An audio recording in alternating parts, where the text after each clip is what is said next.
Diarmid ar dúis, Cuain an sin, agus an sin le clian. It's a cover and very watching or shot. Just a come of these days to go to non-dramatic.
Okay, Cháirde.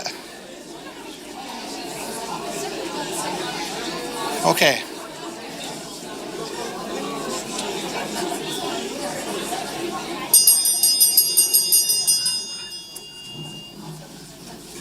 Gohúntaach ar fad. Ifar héin haar ceann Gaillimhe bhrálam fáilte a chur ribh chuile duine atá an sá do CRAOBH na hÉireann Comórtas Díospóireachta i Chadhain 2025. Táimid fíormhuíochtaíomh ar fad as och taistil.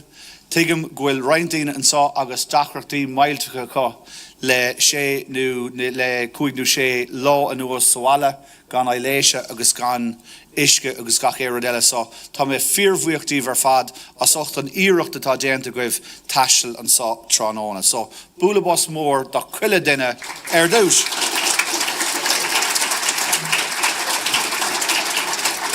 An tuigim ó thaobh a bheithe caint le roinnt múntóirí an sátha rinne seachtaine nach raibh sé ro éasca ar na scoláirí rinne seachtaine. Ní a bhéin teaghála có leis an bhúntóir nó ní a bhéin deise an bhúntóir dullar scáil nó éad mar sin. So tá anna iireacht déanta agus mar ggéirmigh tús gach éon díospóireacht tá an ceithre Éirinn an sá tréis dul tríd ceithre nó cúig bouta difriúla den díospóireacht seo agus anna iireacht déanta có leis na díospóireachtaí. Tuigim in CRAOBH na hÉireann ghuiil gach ainge ar an ceithre Éirinn á lorg an dúis mór a bhaint amach tránóna ach ní bheidh mar deis ach ar duine amháin ó foireann amháin é sin a dhéanamh, bud ní haspáin sé sin an iireacht agus gach éire atá déanta ag na fórna ar fad go dtí seo agus tuigimid leis na rún ar fad a bhí acu agus tuigim go raibh anna chuid das na bautaí gur chuaisí tríd go raibh ar gargalóir le scolann eile sa tá iireacht ar le déanta có an sin chomá. Mar a bhíonn ag cuile CRAOBH na hÉireann bíonn íchaintóir a going agus sé íchaintóir atá a going inneomh ná séan ó Muineachán atá mar cheachtadála le cúpla seachtaine inis agus atá mar íormhútóir ar an Comórtas seo chomá. So búla bos mór de séan agus mar a dhéanamid dos na rún do CRAOBH na hÉireann Bhí me sé géirí chomá go mecht na rún ina rúnt don íchaintóir. So is tócha go méid anna chuid cloiste ige leis an dá díospóireacht an sá anna chuid tóramíocht agus anna chuid smuointí nua ó na scoláirí atá an ghlacha páirte an sá. So gan é rud eile i gceanamh just mar cóirla úmse mar chahirirlach ar an díospóireacht agus mé cumad súil ar cuasaí ama. Just sé an taon mola atá a gomsa dos na fórna an sá tránóna ná nach me se bheith dul haraum in éachar le bhór cuid caintine. Ó thaobh na moltóirí tá séisiar hís an sin a gom ag bord na moltóirí in gheobh. So hís an sin chun an cinenne mór i ghéanamh don lá, tá Máirín ban í bhorí, tá Seosaf ó Héanaí, tá Líamach a Mhuire, tá Pádraig ó Hanna féin, tá Áinge Hensi agus tá Sinead ní Bhadín. So búla bos mór den séisiar a gom. So ó thaobh cothraíochta de tá séisiar ann, ó thaobh cothraíochta de tá treoir ban agus tá treoir fear ann. So seachas sin beidh cinenne mór le déanamh acu leis an dá díospóireacht. So fair play das na moltóirí as tá comá. Níl me chun mórán eile ará ach sibh ágantanis in lábha an íchahirirlig don tránóna do séan an sá agus cuirig séan na fórna ar fad in aithneadíomh ar dúis agus tasnóbí den sin leis a géad captéin ar Foireann A. So búla bos mór das na fórna ar fad agus cloiste míad an is ó séan.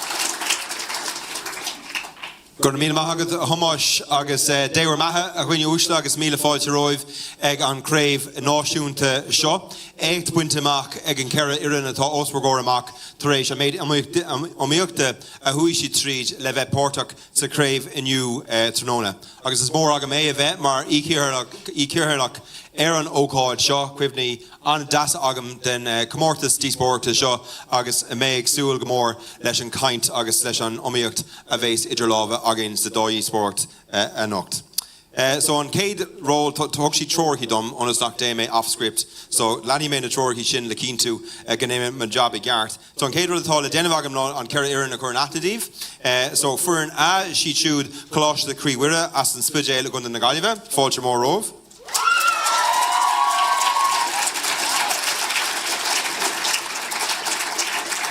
An céad Éirinn I gcoinne an rún sin é Foireann B Coláiste na bPiarsach as Ros Muc I gConnaidh na Gaillimhe.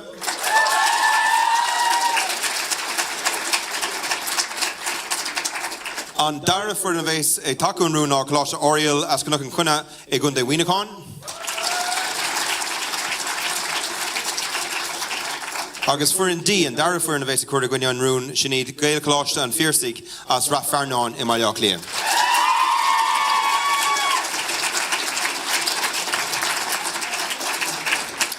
So, fui mar dúirt Tomáis tá cuasaí ama Harbh táhachtach beidh na multóirí chuine súil na fórne héins Haram. So, 3 nóméid cainte a gacéin caintóir, búltar an cligín ag tréis gábh nóméid agus tréis 3 nóméid. So, becór the caintóirí críoch na suas I.n.Dé Dara an 3 nóméid. Agus gan samplaí teachta dála a leanúnd agus leanúnd a caint mas féidir libh críoch na suas ag 3 nóméid bheith mud Harbh buíoch. So, gan na hile muile, agus mud faoi lán seol chuir mé an céad caintóir as Foireann Ashné Diarmid Mac Raymond as Coláiste Mhuire chun na Gaillimhe le teacht Ósargóir aniu.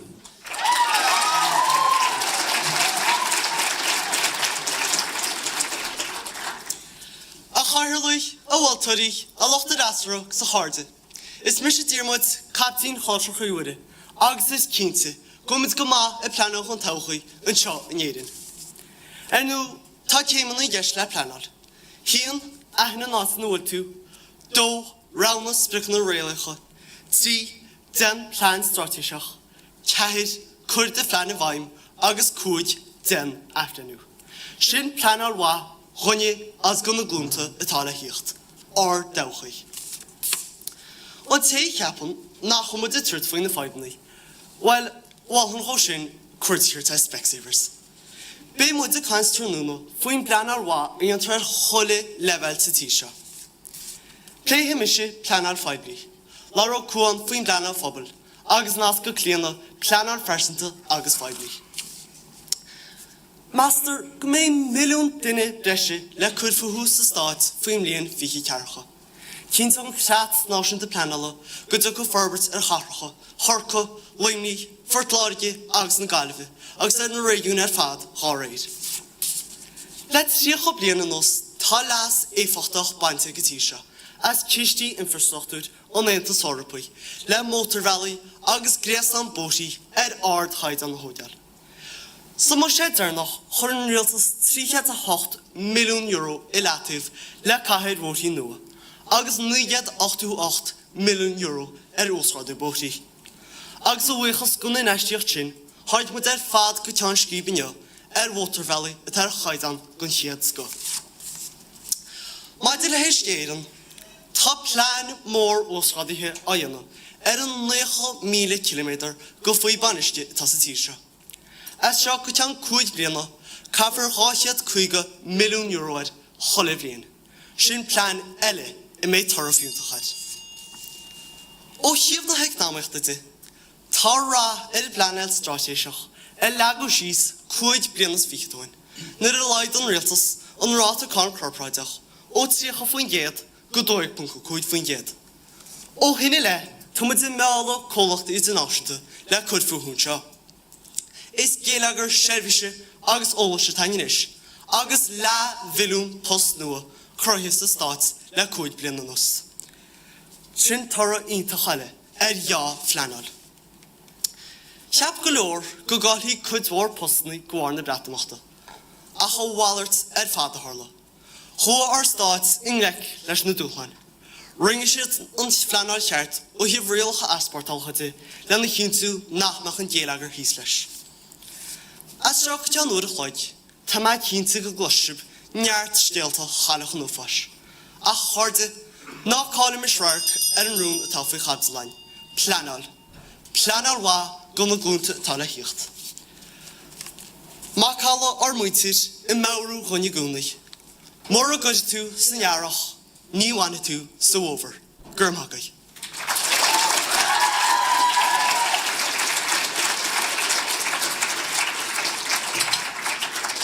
Good bíon mágad a dhéirmid agus níos cuirí mé ceist Seán ó Feharta as Coláiste na bPiarsach teachtós ar gcóir I gcoinne an rún.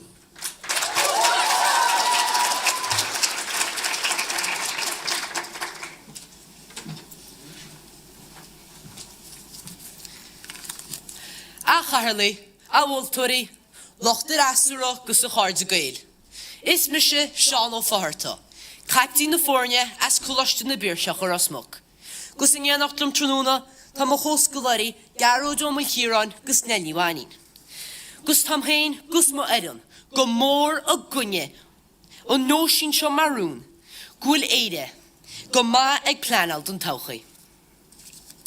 Nor íonas ma hain Chroí Steve, hógraí úlbhanacha a chosan na milliún a stát, gus a leras garúid faoi chinúns chórmhór na Gaillimhe, gus an bun a bhaint as todhchaí locht oibre na tíre seo.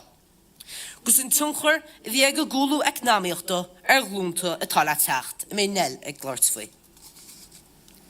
Má dhéanam mud strach é a chun sa chiúirt a rún a bheith idir lábhaint trúna. Is é sin gúlamíd, sin muide, muintre na hÉireann go má, núgul ábaltocht gus cumasang, gníomhú an seanéiring. I.n.Dé nú an tilan bhfuil cúnaíaring. Gus ag pleanáil, ag réiteach, nú olbhúchan a dhéanamh. Dún todhchaí, sé sin an támatá le hecht, nú lá atá níos foiide nú nanne.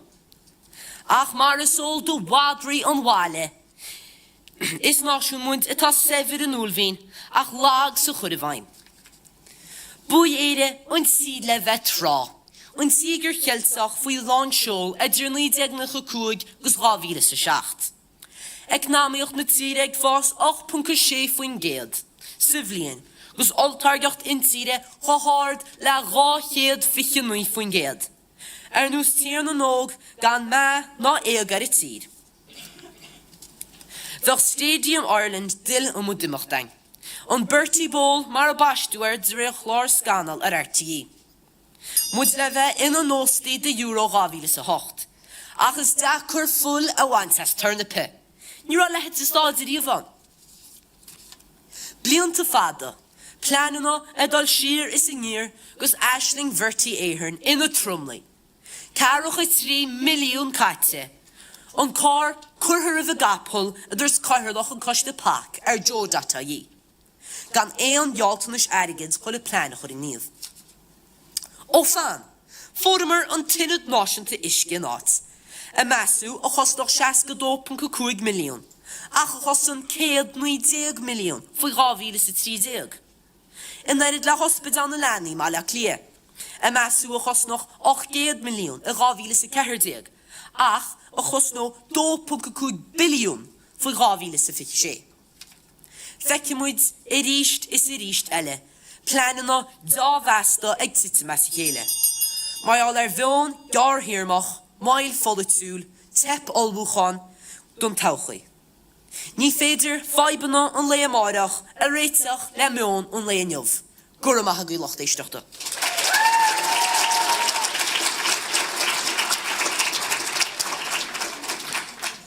Agus gur mágat agus a hÉireann. Anis iri mé Nathan McCunna as Coláiste Oiriall le leabhart son an rún.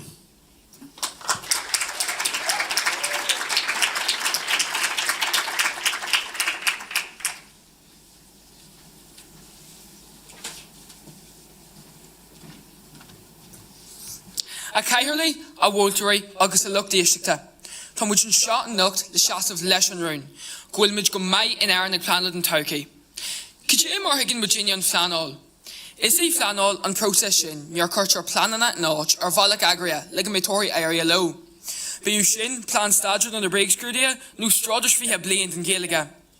Cid é mar dhéanam muid an pleanáil a bhas? Tóirthaí na pleanála a dhéanaíoste. An tarva a winter ostentóirí sin agus an tiongar a bhíon agus a bheith acu sa todhchaí. Is Virginia daoine óga todhchaí na tíre seo.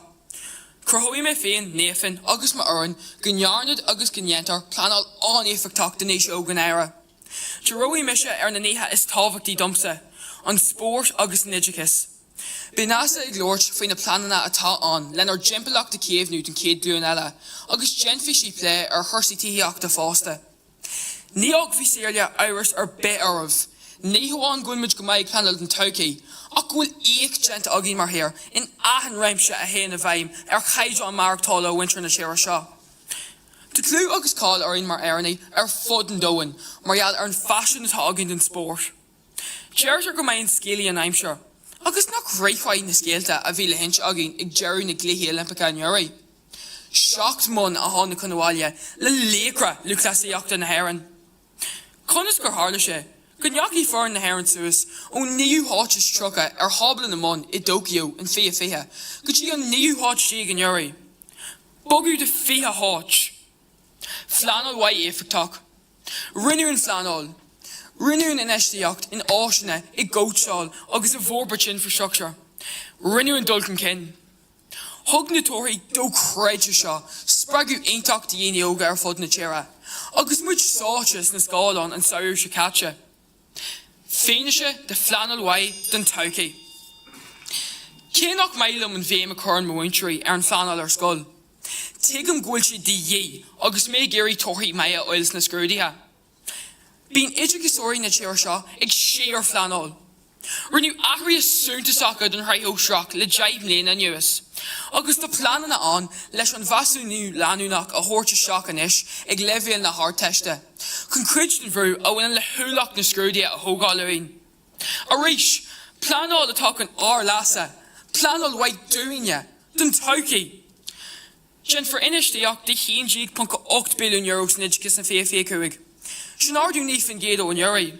Scéim na lóirsaí an asca, le car le farne idicus speisialta, le tiilú tionsc na fláine arachtáil ar gid scoilena. Tá muid go maith ag plán in air de pleanáil den todhchaí. Tá tionchar, tarfa agus tóirthaí na pleanáil sin, go solar le grain an bhain le. Gur maith agah as mar níosteacht.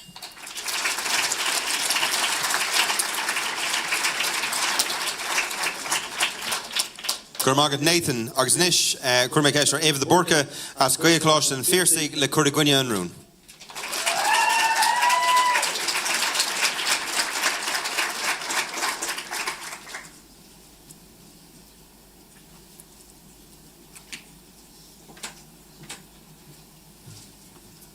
Leisca Chonnaidh agus leisca Chnoirí. A Chorlaí a bhiltóirí, a lucht an arsóra agus a chuirde ghail. Ba bhlam fáilte I chealaí a CRAOBH chuig Díospóireachta na hÉireann. Is mi sé Éva, Captain na Foireann.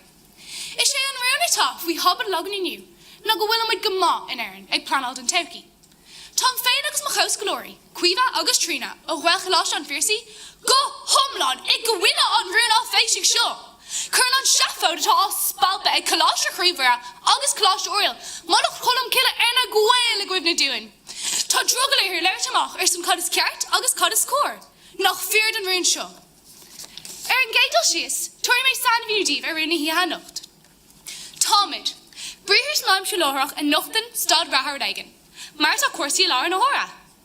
Gama, ná a léironn go ag airí linn, éire, or dír bheog féin. An chlochas mó ar bádú na nocht, ag pleanáil. A thugan le fis go mín machnamh á dhéanamh ag muinte na hÉireann agus ó rialtas I ggur dulcan cín. An todhchaí, na léonta atá amach rón. An cheist atá sa rún seo ná. An mín stratéisí réamhharrtaithe an dhéanamh agan ar bhatha le las na tíre seo, nó an mín nó sa gcuin an Éirinn ar gligh ná há sa ghainneamh. Cruthóimid gur sa ghainneamh atá na cín. Tógadh mé sin bhanis ar bhóthraí na smaointe, le breithniú ar thraigh sin nóireach is dar na hÉireann, tríimh sin nachnearna aon pleanáil den todhchaí. In dhíos sin, chuir cuiomh an ildíomh gur iarmhairt droch pleanála atá gceist leis an nearthain tithíochta. Ar deire hir, near tá trín áir ar gantí, mar le haspa pleanála sa chóir sláinte. A chuoinníos le, tá lán chínta gur chuimhin le rointeaga bhrain na tígur cheiltig ag deir na nócadaí. Ar ran am sin, bhí flúirse agad fud fád na tíra. Ach, in anam na bhlóramh, ní dhearna aon pleanáil den todhchaí. In anam dé, bhí fis ag modrí na tíra go dtí deir leis an rhaid seo. Cóir ar bolatóirí? Seans wa ag tomát a gcuid córna galanta chuig a dithe sira an Éirinn na hÉireann, ach ní ag pleanáil den todhchaí sin cinnta. Cad a thóir le gábhid is a hocht? An cúlú ach na méachta is massa ag bhuiimna na seacht sinsear. A ghainníos le, ní fear an rún seo. Níl muid go maith ag pleanáil den todhchaí an Éirinn. Gur míle mág go bhfuisocht an éisteach an alta a thug sibh dom.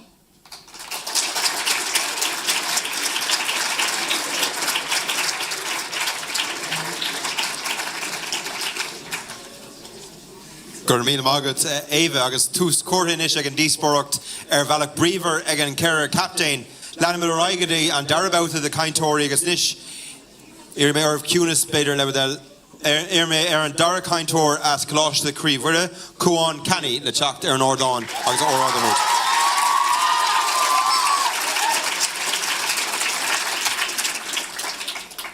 A cháirde is mise Cúán agus tá mise agus má Éirinn go láide gon túirim gúil éire go má ag pleanáil gon todhchaí. Láir a gaptin room faoi pleanáil stáit. Bé mise I láirt faoi rách né an táhachtach go híal na hÉireann, an sport agus an cultúr. Agus, bé má cainfrin go ar chuide an pleanáil I dionú bliantóhin leis im láthú sa sport agus sa cultúr sa lá tainneán. A chu dosach, hÉireann as Coláiste na bPiarsach. Láir tú faoi fáid. Éis le diarmod, mar gunnim tú san éireach ní bhána tú sa bhóver. Ní faoin blanda amach gan síl a bhean. Is brálum sa sport agus tá sé lárnach mo héal. Pel, ó mant agus líród láve. Ach nar a bhí me ní sóide, níor hic me.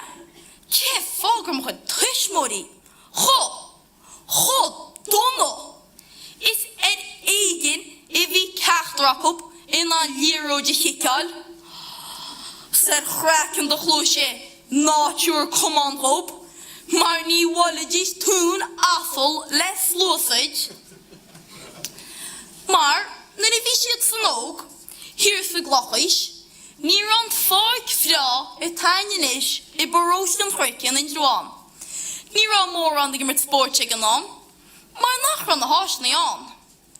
Cháhhair sin, sna hochtúdaí, tosú Wóreachtas le áisnaí agus páirceannaí an chuman lúch le scéal I chuir ráis ag antar.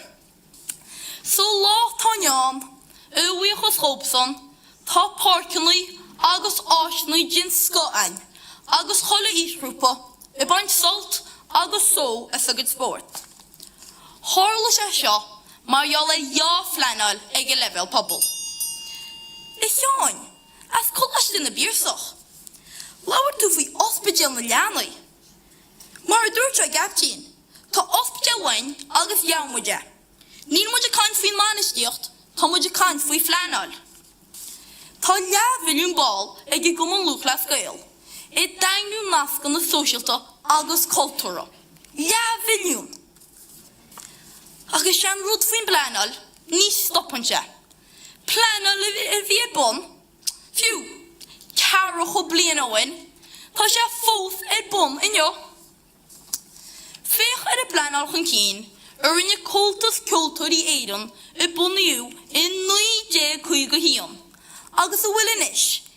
Cheire chéad 5 críomhhacob, agus I do 1,500 rang sa teachtain fáil. On sílan éandaine gur tharla sé sin trí himpiste, níor tharla ná buair. An téanach bheith an ribhe, bheith an teanna dhé.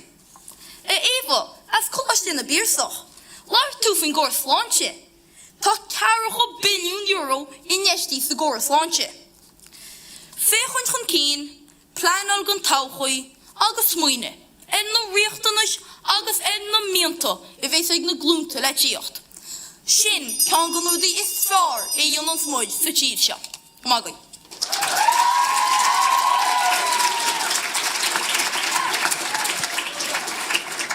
Gur maithagad a chuáin, chuir mé fáilte is rih Gaillimhe do Mhuire hÉireann as Coláiste na bPiarsach le chuir gunne an rún.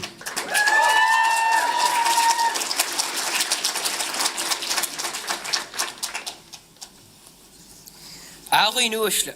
Chola muid seán na cainte sin faoin na pleanáin na bhfuil bhínacha a bhí agus atá ag áiríaltas. Ach a hitan as a chéile in éirid le pleanáil de hathmhór na Gaillimhe siars na nóchadaí. Cad pleanáil le fáte a 2008 le déile leis an rú tráchta. 4.5 milliún euro caite gan tad dá bhar in éirid le Stadium Ireland a láir seán faoi. a dhearmod as Coláiste Chroí Mhuire. Dúir tusa go tháinig mu an seo neamh Water Valley. Achas le na Spáin sin agus ní léiding an fáil pín ruórthú. Mud as an áta hesamar a gáhíle sa 30 tar éis na cuairta Eorpaí.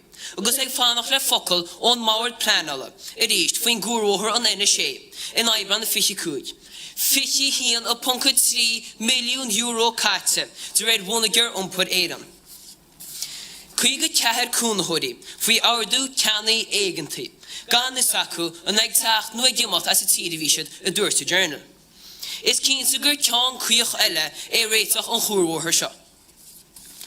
Nach éon seanfort céanna le cur chuige an áthraithe éireada. Sprican na bhfuil bhínacha agus aisteachtaí gháilna nílasacha á bhain samach faoi fiche cuige. Mud fós blach bhlósla intíise an Dara tíris meas in Europe a díomh aisteachtaí searbon le 2.3 tonna in i.n.Dé. Sin ráid na Fraince agus na Spáine de réad na príomhheifige staidirh. Á rialtas ag a caran na litreacha lig faoi fiche tríocha. Laidú fiche cúig faoin géad chláróchan na fiche trí a grompáis le fiche ceathir. Agus híanana punca cúig faoin géad sa charan na lig charan na litreacha sa tír. Tep bricanna athrócha a chólíana agus buil fianara €8 billiún a dhearú orthú dá bhar. Mud sefir an nuil hín ceart golóir ach bhlág sa gur bhaim. Féchar ar góra sláinte fiú, atá ina siar thuúthal. Policy nó sláinte céir ag áréaltas ó gábhíle sa 60. Mud sé siar ag strachelt le listí fetheh. Os cían 900,000 duine ag fannacht chóréal paibli a fiche ceathir. Mud fi bhún an bhean Eorpaí a dí fáil chóram sláinte. Ar nos buzel go doras, 2.9 leaba an ai cholle vile dinne. Le cúide agus cúide punca hían a gompráid Aontas Eorpaí. Obair altrií do haswach agus contursach a dús cuman altrií na hÉireann agus ban cárach le gantanas mór fórne.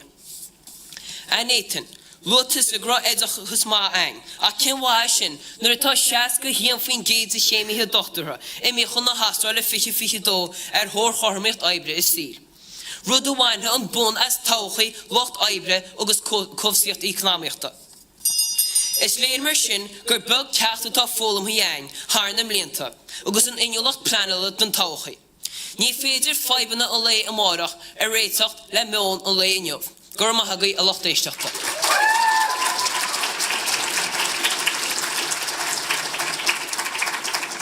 Gur maithagad a garóid agus níos irí mé nas Nigelis Chéadaoin ó Coláiste Oiriall teacht os ar góir le labhart.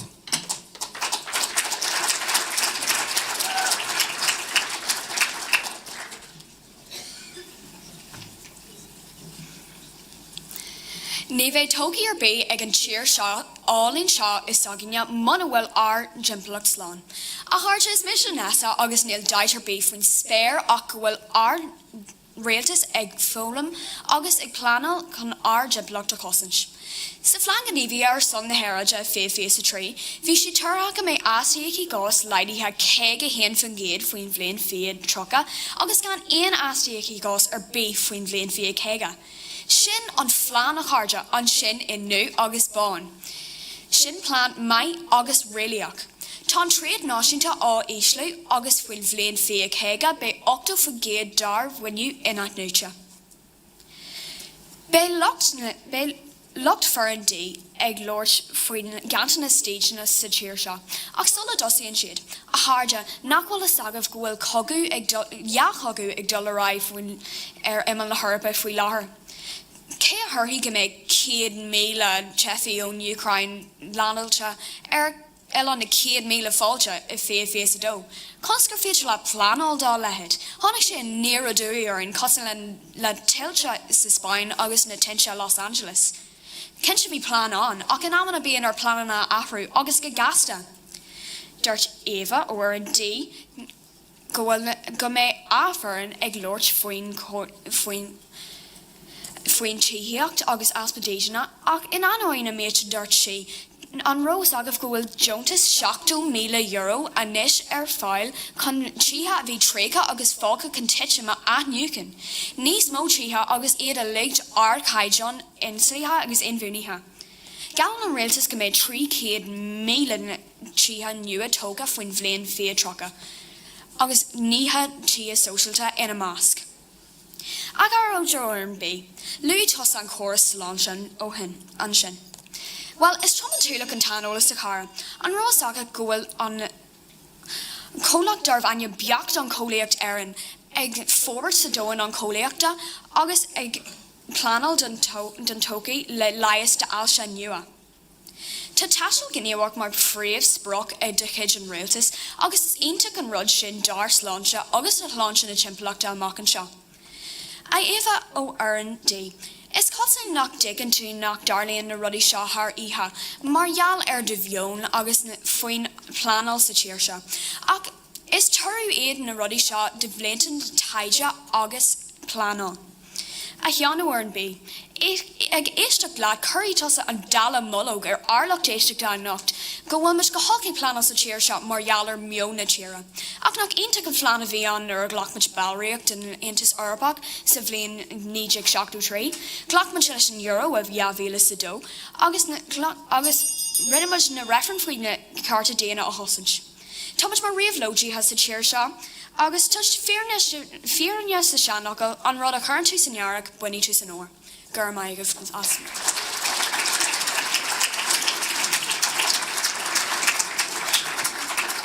Gur bína agad nasa agus níis ag teachtó Gaelcholáiste de Phiarsaigh Éirinn mé ar cuimhid de burca teacht ag an Óstán agus leabhar i gcuine an rún.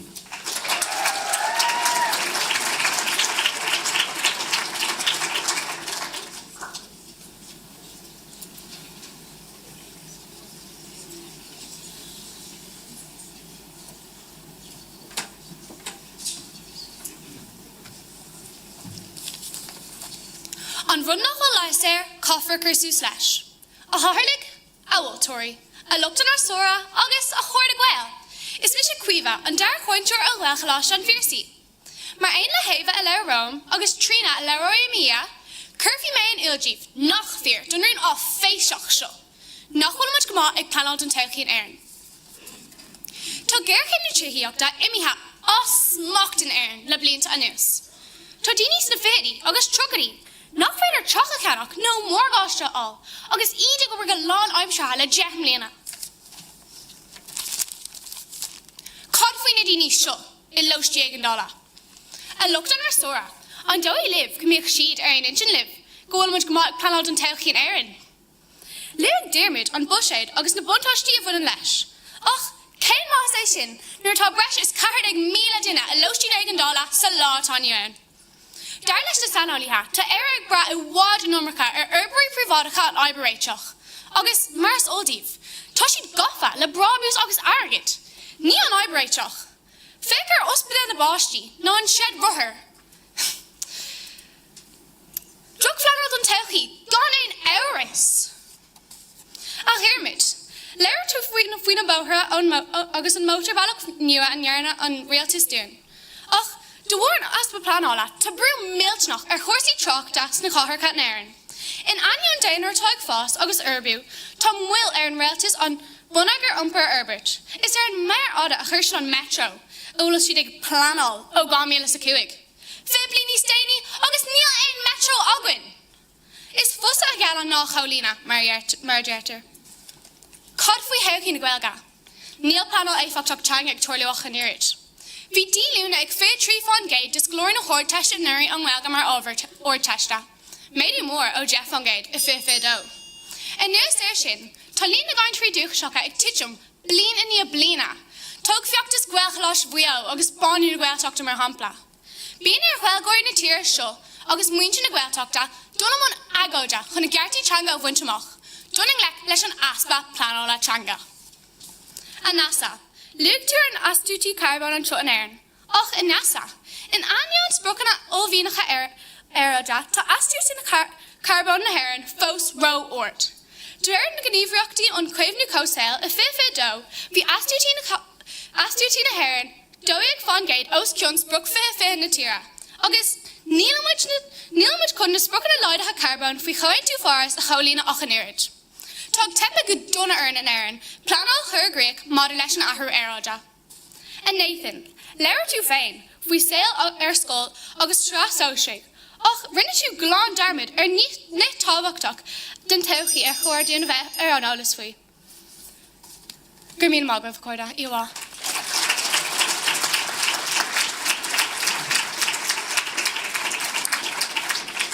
Gur míle mágad a cuimhe agus níos cóirde tá ag ddridim le dearna díospóireachta agus tá chuntasú leis an trío about de cainteoirí.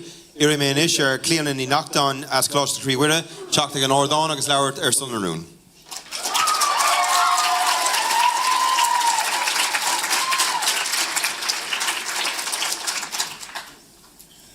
A cháirde saolagaí. Féile de mór grí, rínta na chearnú go buí, agus lénta na seachtain i lugan. Lágas í na chearú de fiad, is gan cearnóg be na chuil scríban. Sin mar tá I mór an chola heach sa tíis. Na mádachais na harachaí, well, I trúda tá na níos mú na tas goháinaí na gnam, pleanáil gan todhchaí gach lá. Ceol, sport, agus díospóireachtaí go fiú. Mar léad cuan, tá pleanáil pobl lárnach I neáreachtáil tíre. Nu síalta ag náimeachta a lua díormud, choir le cianta á gothú go réalta, agus fómhar ráithúil rún háhar. A chuomheh, leir tú faoin fá nach bhfuil daoine gan tíche. Mar gúlam pleanáil tíochta láidir, dá pleanáil. Tá plean na stratéiseacha sa glár réalta snua gon 5 bliana tarún. Céad 62 leanach agus tím lehams na pleannaí idchas. De réir Pisa, tá tí seo sa 5 áit dain uibh idchas. Ní héanaí na sa blean, tá leabhar scoil Éirinn aisce agus 8 cuasa printíiseachta ar fáil. Sa todhchaí, tá rangan I bonscoile le lísliú go dtí 19 agus múntarí breise le cappa. Fáilsia tá go mór chun leasa óige na tíre. Todhchaí na tíre. I dhearóid, leir tú faoin Spáin I dna plean na chuin. Ceann go na pleanna sár a rinn muid a riamh ná Gaelcholáiste san Aontas Eorpaí. Breanad hasna mas má le sampla go roch pleanna. Tá plean idchas éfachtach eile ná scéim Aontas scoil ní Gaeltachta, lenar siar an todhchailteachta chuimhnú. Pobl céad tríocha scoil pleanáil, rialta sa pleanáil, agus todhchaí seanne mar dhaoine óga I bláthú háhar. I dhearóid, dúirt tú gran chorúsánta ina thíorthúil, ach tá córas tá siar an aisce thóbsúda tá sé tastal bhób. Pleanáil má gon todhchaí. Tá bláthúgus an críomhnú sin I laud me Phiarsaigh, mar chrí lár an pleanáil I gúrsaí éirde. Tuigeann muid go gamut a thuairt go na helmintí. Arnú, níú áramid mí gan bia, cúpla lá gan isce agus cúpla númad gan air. De réir cap fichenaí, sí éing an fichenaíú tíd sár I dtí Phiarsaigh éirde. Sin ordú 5 stig I mbliana amháin. Tá rialtas go béim bhfuilte goiche, agus tá muid leabhalla Chonnaidh ón spric go 9,000 megawatt I dhéantó chócht na goiche faoin mbliana fiche tríocha. Is fiú pleanan na héireann a chud a grumprads le America. Tá muide mar chuid go chóin tú éire de forras, agus haring Trump I machas. Drillal I leanna drillal a dúirte, agus neabhard inis ag America chláinte todhchaí na crunne. A cháirde, laud muid trúr faoin bleanáil persanta pobl agus peibli gon todhchaí tá néireann, ach arnú tógin pleanáil am. Melin na muilte go mála gamtaí, ach sa tí seo, is cínte go melin siúd go maith. Gur magaí.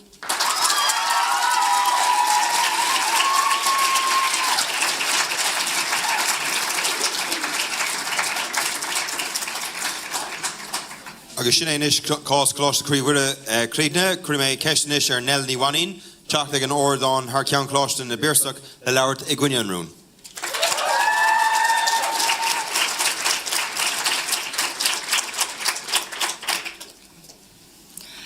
Chordu gael, hóla mu Sean a caintú níos lotha faoin tígur cheilteach. Gus go homchir sin tá títhe ag gardú chuig level neamhan bhunaithe. Ba í fel tú nach an Commission ar Eorpaí. An siar ágal agus siar warga, mas price chocolate, awi, nó títhe I bhacha gist. I think I will be proved correct, idir che. Áfach gan éon phlean tharla an tubaiste a 2008 ar dóchaí ag Forbody gus cleach chistí. 45.7 billiún táthal ar bhancana. Cistú pension imi gus ar dismóirí I gig sa teléireacht. Bhí únarachtaí mar bhomchla is sochaí na hÉireann trá ach inis as an áireamh dóganí na linne seo. Tá géirchéim óhhar tííochta gus teped ar rialtas I ríis gus I ríis eile. 3 míle teach a thógeal sa bhliain de réir an phlean Housing for All a 2021. Pleanáil na móra gan saolaíocht ar bith. Tá císan ar na cín is sáideas in Europe le ardú 130 am rach lia. 200 míle duine bháin ásta ag fannachlinn agus tiismothirí de réir an chláir up front.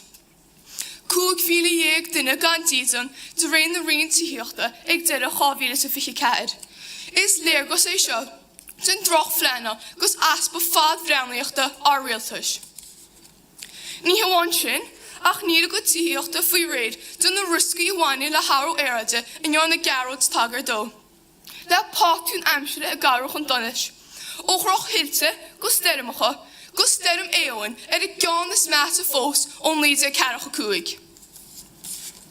Títhe scolanna gnólachtaí, gan isce cuacht ná idirlín, lohinnta as a chéile. Sean chúlaí in airde, gus gan infrastructúr chearta, gus aibrithe ó níosach, take isteach chun clí a chuid ar a mis cuachta. Ní nach íon go musa dorchadas má hagan siad an glíthe ar bith. A chuoin na uisle, tám cínta go néantaisib lom héin agus le Mhuireann nuair a dhéarnt muid nach bhfuilmud go maith a pleanáil don todhchaí. Ó phleanáil infrastructúr a chuisin na milliún thar buisel. Gus cain swór céimún na bega nó policíthe, sláinte céir gus Housing for All, a hagur me héin, garród agus seán dómh. A chuoin na uisle, ní féidir faibanna na lé marach a réiteach le mún a léinneamh, gur a míle maithagaí.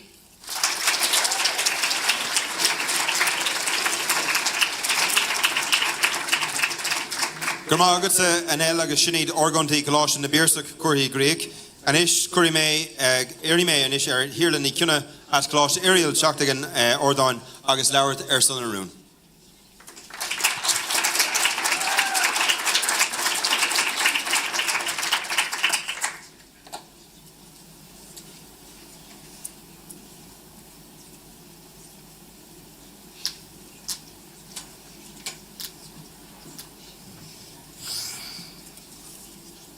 A hairlí a bhultarí agus a géine úsla. Nach chuir na tántá rinn go dearfach deimhna go phléanocht. Foireann B an damasha Chroí storm é óin, ach nar chuir met Éirinn rá dearg amach roint lehand a riven storm rud a hábháil síalta na méle daoine.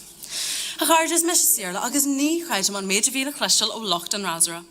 Seanis ó mo bhfuil héan an Éirinn. Tá Éire mar Candan na tíortha is severas an orb agus muidig fiaisar sin an tam a lig go léir. Tá Éire gairí níos congraí go dtí barn list ó thaobh caiidean idirach ste ar ggóin agus muidig fiaisar sin an tam a lig go léir. Agus a caiidean mai mark tála an an Éirinn dar le figurí an WHO agus an creditive éid muidig fiaisar sin an tam a lig go léir. A cháirde hin anan a méidir bhíle rá ag locht an razara. In sin na fergaí agus na statisticí scéal omlan eile, gohfuil Éire gan áras go maith ag planned an todhchaí. Ó tháinig an neis blas go bhfad leis an cid Chadhain Éireann tá forbairt agus fios cinse in ní hacht ar chuirsaí sa tíir seo, agus is mar thur dearc ar plananna a lag ar gosmuintir amach doin a hála sin. Is mór economiaachta láidir mud an Éirinn mar thur dearc ar sin. Agus a bhí Foireann B agus an fráise go bhain leis an cúlú economiaachta i gábhíle sa hocht, agus ní léonúd le rá agam áidir sin, bhís na fráiseach, bhí ach bíon cearcú an na gcónaí.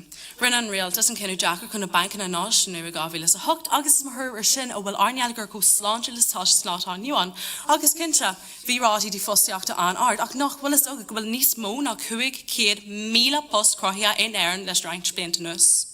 Agus ar cíomh Foireann D ar deanga duchas an Gaeilge, agus go bhfuil maith ag teacht ar thia. Ach a chara, nach bhfuil is aga go bhfuil ceithre ar níos mó daltaí ag fáil idirchas trí bhean na Gaeilge ná bhí in níideag nócha, agus nach bhfuil gach den sa siomar seo na Gaeilgóirí, chur planan na bhaimcan ar deanga a chur an cin agus is mar thurú sin a bhfuil artranga có maithstáise. A cháirde takeíonn mise agus mar an go láidir leis an rún seo, agus cinse tá fearne glán crothaí agam agus ag mo chomháidúireacht. Margail scór. Rinne Nathan, Captain de Fernia, Kirschie's Kimshock ar Dishkins ar an rún Tráthilahí roin, agus a flé nasan na statistici agus fear héal an scéal. Agus bhí de frivlí jog an mófar spectaach de Curfí mar mrád Tróna ar an rún Tráthilahí roin. Foireann B an Cuilmhicnáíochta a lána tígur Ceilteach agus an práiseach a bhain leis, agus me hana féin an rátaí Díospóireachta agus me an práiseach a bhain leis na bancna, ach a cháirde nach bhfuil arnealagar go hénteach inis mar curb an réals a lán planan a bhaim can arnealagar a chur can cin, agus inis tá muid mar cean den Gallagher is mós an or. Derm seo le lucht an rásar tá cainú lucht planal in na tíir seo. Ní heictar gach bart ar an tort, agus buchas a déag bhfuil daoine le fad can agin sa tíir seo, agus tugfar ar gasán arnealagar is armán agur de réir chéile. Gur míle.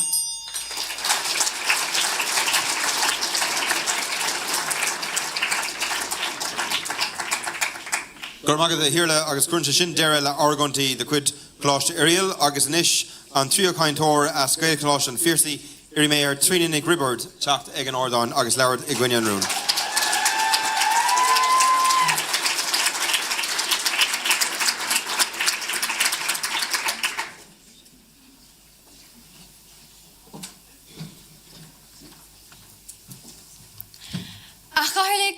Waltóirí, a lucht an rasúra agus a chuir a gweil is mis a trína, agus tá mé an siúla tacu leis an méid atá ráte ag mo chomhlachithe éva agus cuimh Rome i gcuine rúna hithe anocht. Sé sin, golamid go man Éirinn ag pleanáil den todhchaí. Bhfuil manis fuór nóirdíú ar chláinte agus idirchas na tíra. Ach ar dús a dhéirmid ní féidirlumm an méid a dúirtú faoi airgid na tíra a scuilú harm. A dhéirmid leabhar tú faoi an teirigid thug an rialtas din infrastruchtúr na tíra. Well de réir na phríomh agus stadrih tá an ráta buachtanachta an Éirinn ag méadú. Agus ag an am céin a rialtas na hÉireann ag cofann na breis €300 million ar shed roir. Ní féidir rá golamid go maith ag pleanáil an Éirinn, agus líon mór daoine faoi bhun na túir buachnacht a salá tániu ann, agus an rialtas ag déanamh fuach faoi. Mar a soldíomh, tá listí febh na tíra seo as cuimse le bilíonta anuas. In 2023, bhí breis agus 900,000 duine ar listí febhs na Spidéal Fibli le haid gnáthimh, tástálacha nó cuine speisialtóra. An nuas ar sin de réir an cumann am leis ag an dála tá runna ag an dála ar fud na tíra ag feimú i bhd thar achfin, le thuthar ag fannacht orintanta nó fiú léionnta le ligean na seachalapacha. A ghuioine úsla tá nasad an túram gur turthaí de pleanála é seo. A ghuioine úsla tá sé go soléir is atá an chásc ar an dónach go bhfuil cuairsáint na tíir seo ina práiseach maiall ar aspa pleanála. A nécht den agus a clína, dúirt sibh golamid go maith ag pleanáil de todhchaí an idirchas san Éirinn. Cén chuí a bhéití rá golamid go maith ag pleanáil den todhchaí, nuair a fágu chuige cuaig páistí bun scoile le ric na spreise gan spás na scoile I méar fuór na scoilbhí na Secáte. Ina heanta sin, thuairis gan INTO in 2023, grabh gantas hart ar 2,000 múntóir ann. Is beag múntóir nua cála atá fácas tír de bhór droch chuineadacha oibre, feicimid go léir an gantas láidir múntóirí in arscoilna. Tá sco an idirchas ar fáil an Éirinn, ach cén bahas a bhain le sin, agus na mílta duine óg ag tuairt na gusló a bhain na mád báníd féin. Síhlú insní, nó braindrain na glítar air. Ba droch jonker agus seo ar glúmtá tala teacht, muí dhéanach an rialtas pleanáil ceart dar todhchaí. A Coláiste Chroí agus Coláiste Oiriall, dúirt sibh illig golamid ré de feibhena ar bhith atá an tíir seo, ach a chuirde is ríholéir leis an méid a hit amach le seachtain na nuas le Storm Éoin, nach bhfuilmuid go maith ag pleanáil den todhchaí. Tá muint na tíir seo go fóil gan electricus. Cur gás muintre líteama, nach mai electricus nó isca acu go gan cúpla lá eile. Fáca ar an trá olaibh. Saolig in 2025 a bheith gan electricus marall ar aspa pleanála don todhchaí. Mearíam díobh don dhéireannach a nocht a chuirde nach fear don rúná féiseach seo. Nach bhfuilimiid go man Éirinn ag pleanáil den todhchaí I bhá a bhuibh a uair an Gaelcholáiste an Phiarsaigh.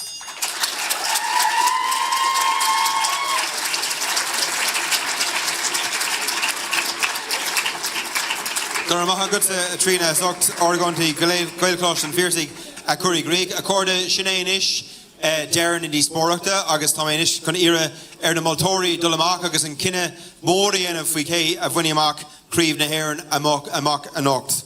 Ag an trá seo, bhfuil lumsa nóid a thógáil le buchas gáháil na múntóirí a daibrig le na fórne seo ar fad agus iarmh buchas agus ceanna léirú orthú siúd, sinna tríní Wordacú, Anna ní Gcónail, Conor Farrán, Hannah Húrélig agus Marianna ní hÉireann.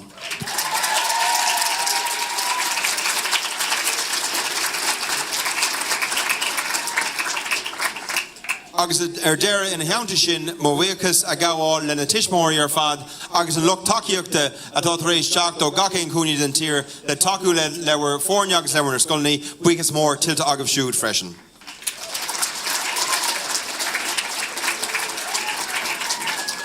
Anis agus mé féic mar teoiricha deir sé go cordúin sus a thógáil inis, so tógamid sus agus fanamid ar bhreith na Moltóirí gur maithagah.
on a hógáil a ríist, come with ré le hagan brethúnas. So tuair mé nóid amháin do líní sucr síos agus we're Síocháin a hógáil, mas féidir.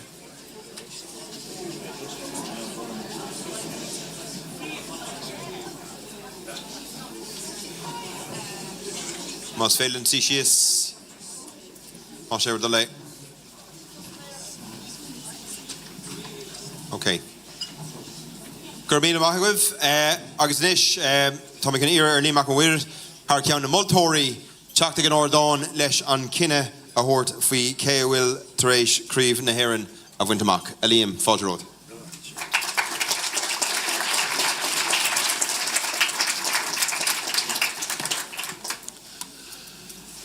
Gcuineadh uaisle.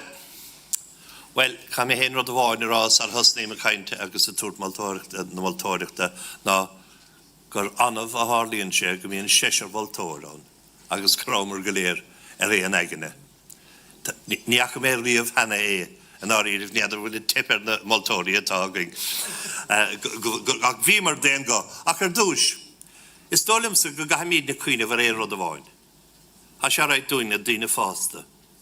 Ach an gaisce atá feice a gine ó scoláirí óga agus cóthóg san agus iad a teachta os ar góir an sa tránóna chun na hóráidí a thugad ar dúing, chun na hóráidí san a thuairtúing is dólam bhfuil gaisce diantacha agus bhfuil búlabas almhór diantacha go léir.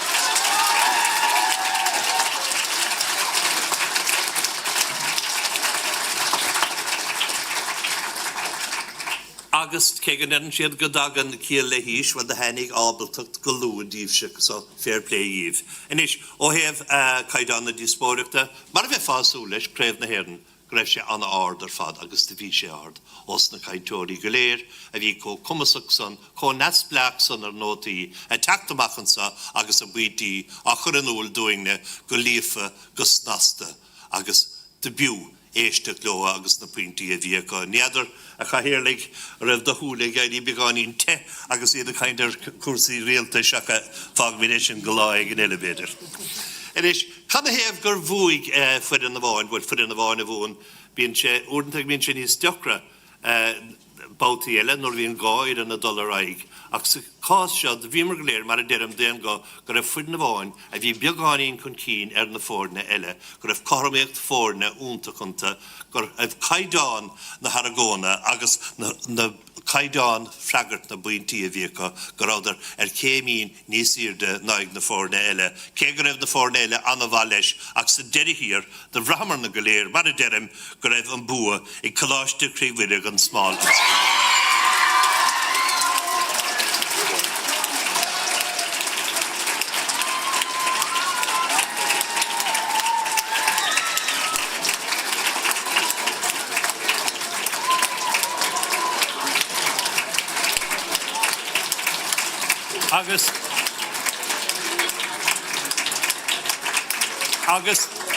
Agus sé go díanamh cógáirdagus leotha caiimid cuineamh leis ar na fórna eile ná raidh leotha an bua bheith go tránóna ach a bhaintear Ros Muc, Ratharnáin agus Muineachán ní gáíomh se go chéan ceann féaribh anachas bad siomh se comá ach bhúiltibh le fuidir úntaach tránóna. Cógáirdagus agus cómrónas go bhain.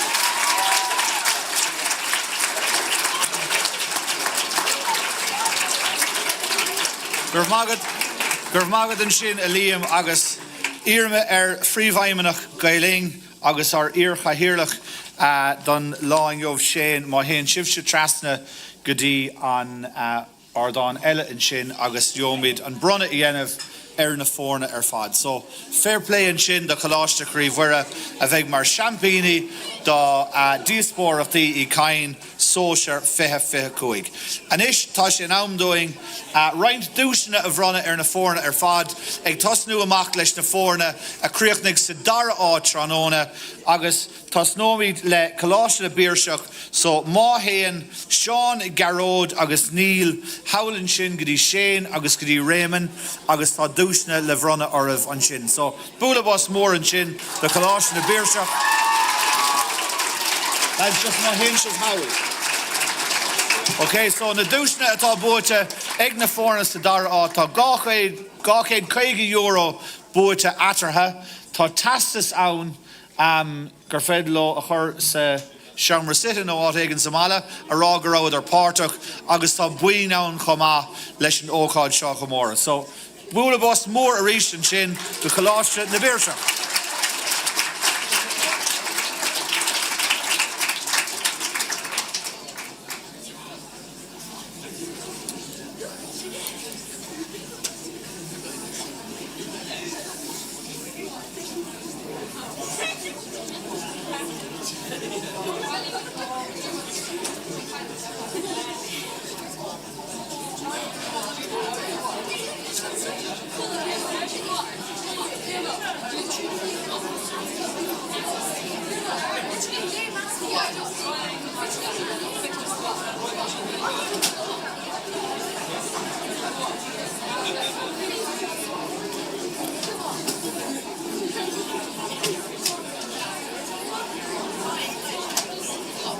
Okay, agus inis the Foireann C Coláiste Oiriall sin Nathan Nasa agus Séarla má héan sibse trasna an sin dús céna bút a gcuimhse €250 tastas agus pound.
Dóibh agus inis an trí Éirinn a Chríochnaigh sa Dara áit Gaelcholáiste an Phiarsaigh ra Foireann Éva, Cuomha agus Tríana.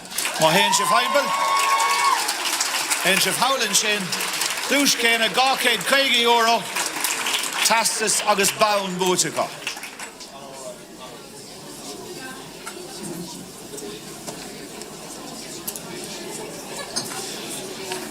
It's in current use new on shot, all right?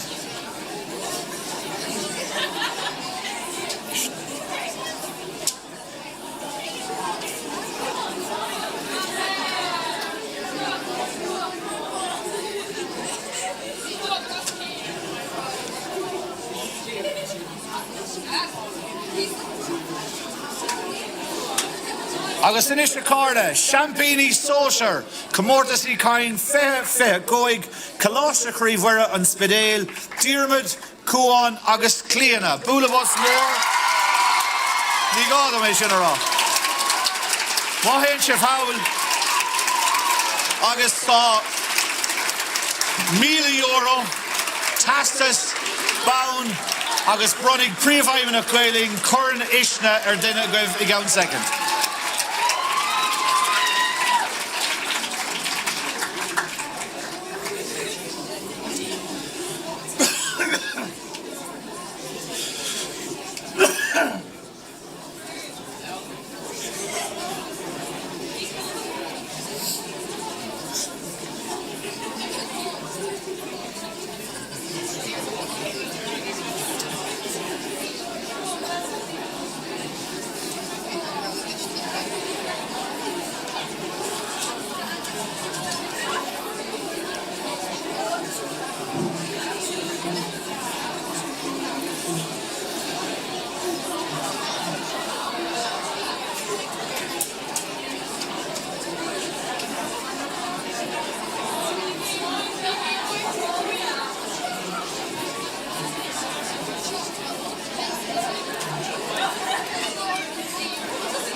Spidéal. An bhaint amach bhfuil tastas sa bhreise Spidéal an sin a bheith ag leabhar.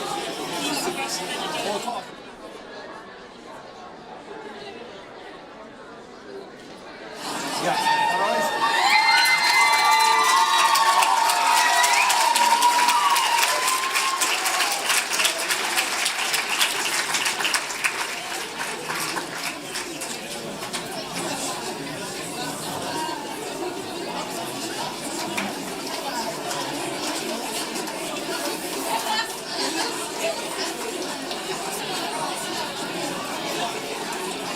Hey, sin raus fada carda, tógamid sosanis feid cúig nómad agus bPiarsach Díospóireachta, hínsreach a hosnú ag an leathúir tréis sé. Gurf maith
I know, just second.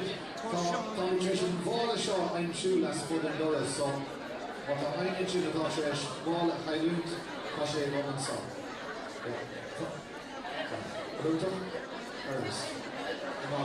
And ish what on the Foireann Sheensher in i.n.Dé was spending taxos and so I was going to see upon the whole clever line. And this was no being shaken down to the moment. Good luck.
Ógradíh, ben mi de tos nu leis an díospóireach seo I gceann dhá nómad.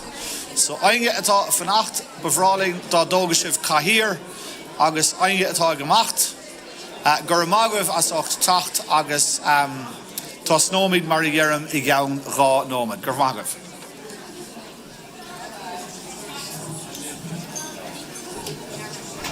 So Shane, so for the one cut different. Listening on upon wherever go and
Follow go fáil, so ní dólam gur felling tosnú ganiad, so leis tar náisi gan second agus tosnómid an sin. Tá sé dachar súla cumad ar seisracha.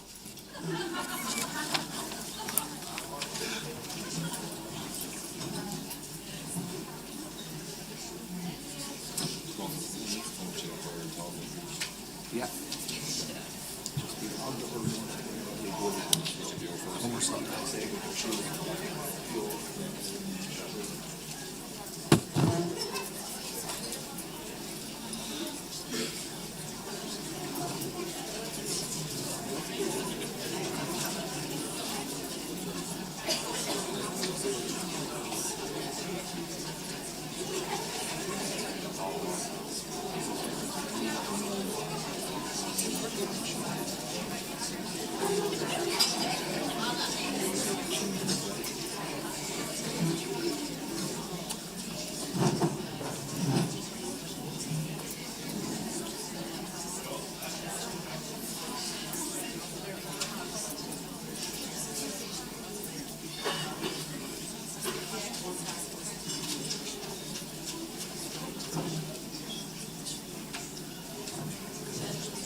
Okay, Garda. Tá fáilte roimh thar go dtí an Dara díospóireachta an seo an díospóireach sínsir agus forchéad fáilte thar mar dúirt mé agus óhéamh na fórna an mar a bhí ráite gom leis a géad díospóireacht anna iireacht déanta ag na fórna seo tacht go dtí an buinte seo sa Comórtas agus i gréibh na hÉireann tuigim gúil an ceithre Éirinn sá le né bhóchan ach mar a dhearm is bútóir bhána bheith anna go deireadh an lé beag díomá ar trí éireann bud ní haspánig sé sin an écht nó an iireacht nó an taide nó éad eile agus an obair ar fad atá a mithe isteach sna díospóireachtaí seo acu ó hús na scoil bliana. So tá búlabás mór tilte acu ón tasach. Chomála sin mar a dúirt Shane ar ír chathaoirleach ag deireadh na díospóireachta ní bheith éon Éireann an sá gan na múntóirí agus tíine eile sáile i takeú lá. So má bhíle buchas tos na múntóirí ar fad atá na scoilne atá sásta achuidáma a chur isteach na díospóireachtaí seo ionas gomach deis ag na scoláirí a bheithan sá ar lá chomh mór. So búlabás mór donna múntóirí ar fad. Na moltóirí tá híos an sin agus tá cníide anamnú a ríist den uordearnach tránána an seisireacha atá ann maríní bharí seos a bhhénig tá sé cosúla gléachrála líamach a bhuiir pádra go hena féin áinge hensaí agus sinnéad ní bhadín. So is orthú atá an cinnim mór agus búlabás mór dóibh agus gnéirí libh leis seo. Sé an rúnatá áflé ag na scoláirí óga an seo do chraobh na hÉireann a nocht ná tá déan láthas in Éirinn lute ag mionfolatíocht áitiúil. So tá méchan é ágan denis I lábha ar ír chathaoirligh atá nua tofa mar cheachta dála le cúpla seachtaine anuas agus brú ar chomá leis an plan nua stratéiseach agus an plan rialtas agus gach éad eile atá déantamach le roiint seachtaí anuas. So beis sé saimúil éisteacht leis an díospóireach seo ar ír chathaoirligh an nocht se Shane ó Muineachán agus búlabás mór dó agus racha sesin tríd na fórna inis agus beag roiint rialacha á bhí nuas mar a dúirt ag tasach an díospóireach dearnach just dus na fórna ar fad bí cuaramach ó thaobh amide. So leis na díospóireachtaí seo tá ceithre nómad cainte ag na fórna seo agus má héann sibh thar an ceithre nómad sin ní féidir leis na moltóirí in puintí a thabhartaíomh a má héann sibh a raig ar fad dúir siad puintí a bhaint ó thaobh an teachta láthair de. So just le bheith cuaramach fé sin ach inis fágame an lábha a ní chathaoirligh sibh seo Shane ó Muineachán.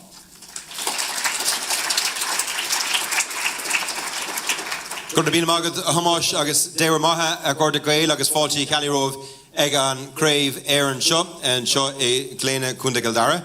Míle fáilte róver fad agus tá mise mar tám súil bhfuil sibse ag súil le díospóireacht bríomhar fuinneúil agus simúil tróna. So sulla do síam bhálam na fuirne a chur an i.n.Dé bheits ag ghlachapórt sa craobh tróna agus fuireann A an céad Éirinn ar son an rún sin é Coláiste Ísagáin agus ar an bhuireann sin tá Eva Scallard, Íomhnaí Híchais agus Emily ní Carúil.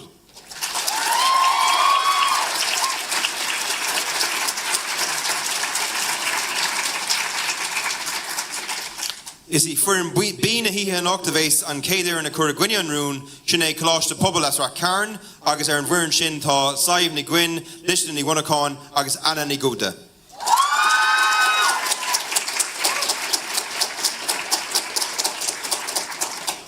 Sí an Dara fuireann a bhéis ag leabhart ar son an rún a nocht ná Scoil Cuimseach hÉireann as Cuine na Gaillimhe agus ar an bhuireann sin tá Cuimhin ní Cuin, Nant ní Gonacha agus Éimear ní Gonacha.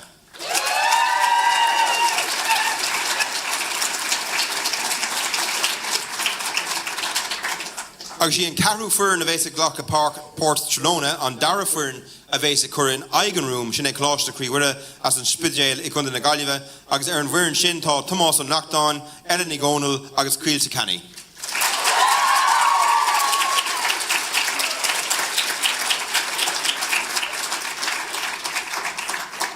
Agus faoi mar dúirt Tomás cúpla nóhaidú hin tá cuasaí ama Tharbh táhachtach Trelóna agus ar nós an King Corlia, be mis cuineáil súil ar cuasaí ama, so búl for an cligéin treéis 3 nóméid cainte agus an sin búl for an cligéin a ríis ag 4 nóméid cainte agus cai an cainteoir cuic na suas nuair clisan siad an cligéin á bhúla don Dara huair. So, gan na hiile muile, rachhain faoi lán seol agus chur mé fáilte rih an céad cainteoir a bhéis ag leabhart Trelóna a nocht, sin é as Coláiste Ísagáin chun de bhaile ach lia bhfuil an fáilte chur rih Eva Scallard.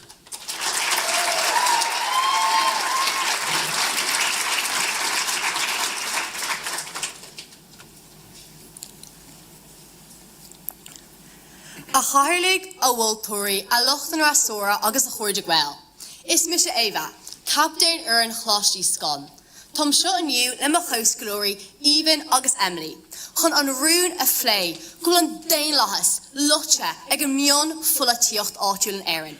Táimid gihilla, is go homláin i bhábhar an rún. A nocht, play even, an hui a bhín an mion fulla tíocht áitiúil ag teacht salach cheisne náisiúnta. Laurie Emily, fin rock sa dál I láthar na hóra. Agus tuairtí mis aig an gcóras todhchaí agus an gcóras rialtas áitiúil an Éirinn. Ach a dúspóra, dyn ni mai san víniu an rún. Siar the stein las an, no chorus rialtas yn mwyn cwlcht ag na dina trachti a hawa gyserolach. Cilín luta, scrista, milta. Siar the hictor le mion fullatíocht no play chorsi polatúla fánacha. Áitiúil sin adiocht a bhána le cheantar le. In Éirinn sin Oileán na hÉireann. Nuair a leabhríomid fi bhionn fullatíocht áitiúil, táimid ag tagart de ábhar a level réigiúnach, seachas a level náisiúnta nó idirnáisiúnta. Ceisna atá tábhachtach do grúpa beag daoine, seachas do phobal uile na tíre. Is é an córas todhchaí bun chloch an dain leis. Agus a chuirde gweil tá I bhfad an numarcha béima an bullatíocht áitiúil I gcóras todhchaí na hÉireann. Dar linn tá droch tionchar ag a seo rachtáil éifeadach na tíre, agus an dain leis. Nuair haon tú chun bhótála in Éirinn, caitheann tú bhóta son an duine éinear, agus ní son an 40 polatúil.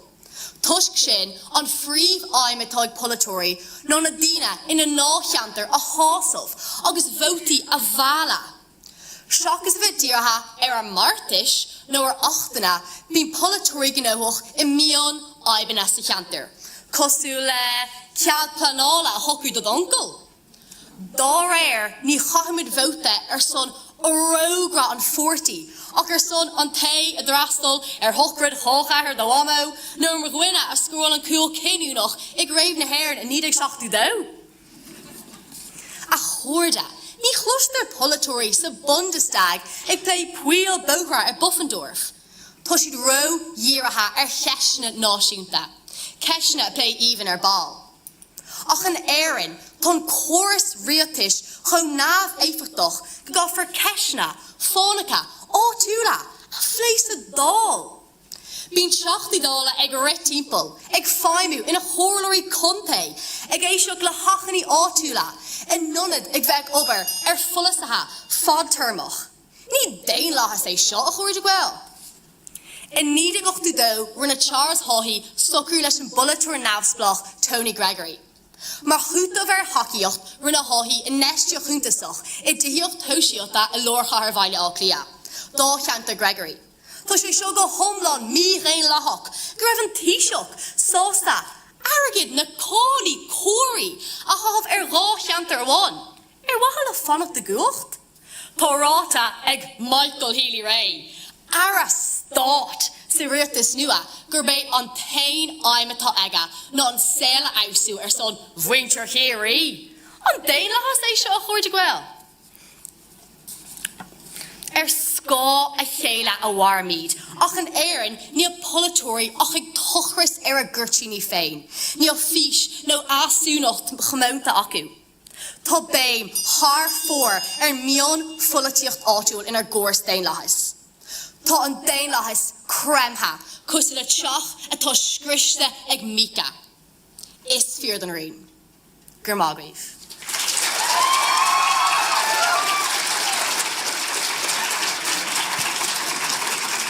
Gur míle mágad Eva agus níos buanam ire saibh ní gcuin as Coláiste na pobal ra cairn teach ag an Órdán agus leabhart I gcuine an rún.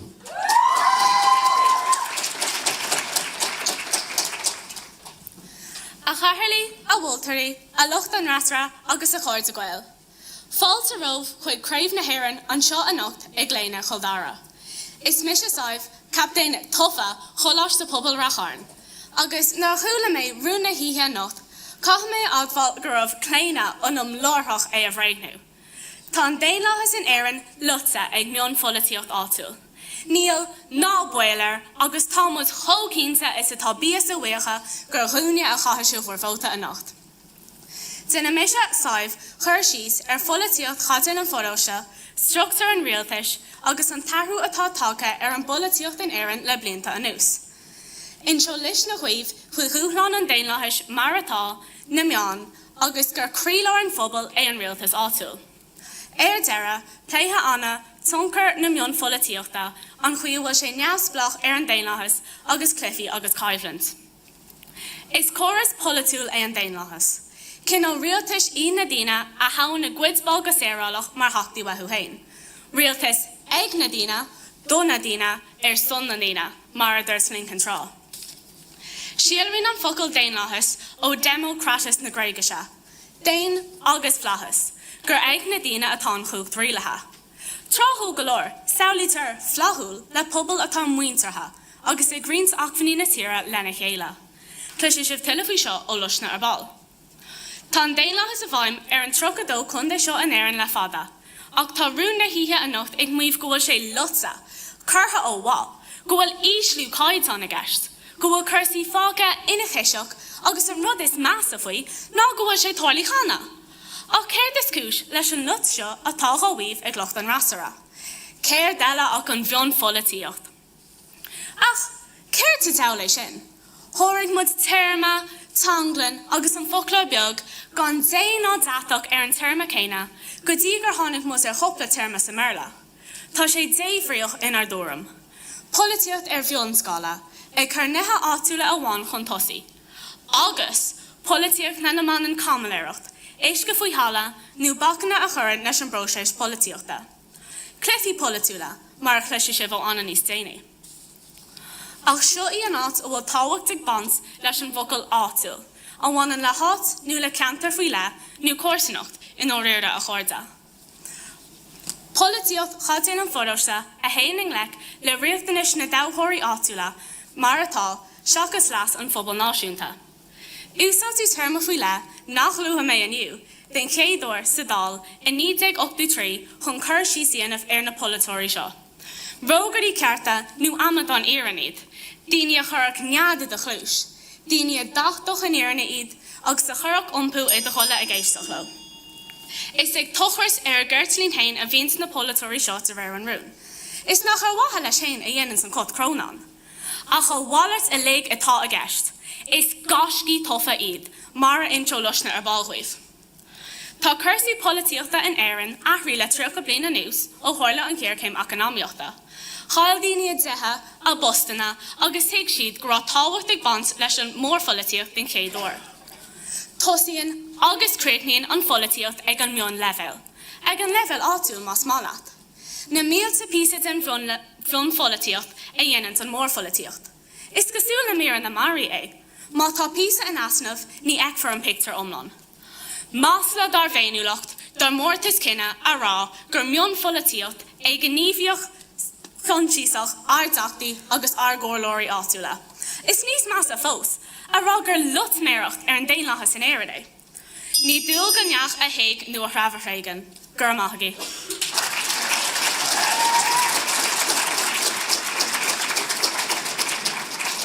Gur maithagad saibh.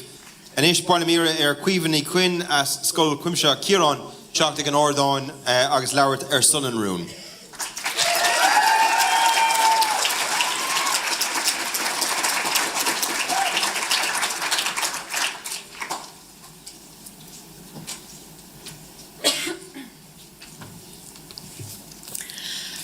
Comórtas cuacht camaléireacht. Tríghné gom binfolatiacht a teag lova an déanlachas in Éirinn. Lochtéisteachta is mis a cuiomhanní chuin a scoilchumse hÉireann agus tá hain agus Mhuire go hiile agus go thomláin wabhar rún lenne. Gúil an déanlachas in Éirinn leite ag minfolatiacht áitiúil. Lauro mise ar a rialtas áitiúil agus na teachtaí dála den na náint plé ar an leid cormíocht hóisiilta tá agus inseo imar ghuiib fao chuirsaí áitiúla atá duine a meallach chun na dála. Agus crothamúid mar uran gúil an déanlachas leite in Éirinn. Sean Tishkins Tang at a room, na Willen Dana Hishkrista, Egladi, Michael Fitzmaurice, Mike Lowry, Agus na Haley Rays, a Laudos Emer or ball. A Hardu Sambinu at a room. Ta Sulam na Holler Mission Vinu. Danlahas. Siad is Danlahas on, na chorus realtis, no quota Gnavane, Agus Tudimi, a Choranu, Gan Shrian, a Ganary Polatula Aranu, Agus Tunhervaku at a Dauchi Hain. Fyn Danlahas, ta Cormicht Hosheltus a bubble, Agus in Horgmacht Tunherbe, ag an agrich start. Ta chorus Danlach on the dech. Trashin chorus witte, a Canary Polatula, a how and Gnaw Fubble, a Vimencha and Éirinn, Tirin Velkshnang and Poddacht. A tan Danlahas Lutte. Sin skriste, mílte, trúlithe, agus imi hoa. Sin bim folatiacht is cúsla seo. Sin a chuirtir mínta táchanta le, riflas na tíre. Ská a chéile wadas a dine lochtéisteachta, ach sin má tatús má le ceart. A cháardún Spidéal. A gwynach leib a rávílas a hochtig, nuair a fógur gra onad choral seirchas le tógáil sa Spidéal nach na bonscale. Onad a bhíh sáú trolín sa pleanála an Chonnaidh agus na tíre ag an nám. Ar nús golóir cantarile, bhín seirchas ar fad a go amach sa bharige gan na choral cheart. Chun scéal fada íon na gear, bhí cholle éana seirchas cap bheitleid 100 méadar ó orgnamh ar be. Ach bháin ar a Spidéal, an cearrua agus bailachláir na Gaillimhe. Trí cheantar Gaelchta mar a Harlínse. Rud a dag na chana hénacha ach bheith 50 méadar ón orgnamh. Níte de méidsin hain ó Monscal. 36 méadar tá idir an scal agus an téanna teirchas. Lochtéisteachta sin inis Craonadh gúil cuairla chun na Gaillimhe a chur an dal amolog ar bhainte na Gaeltachta.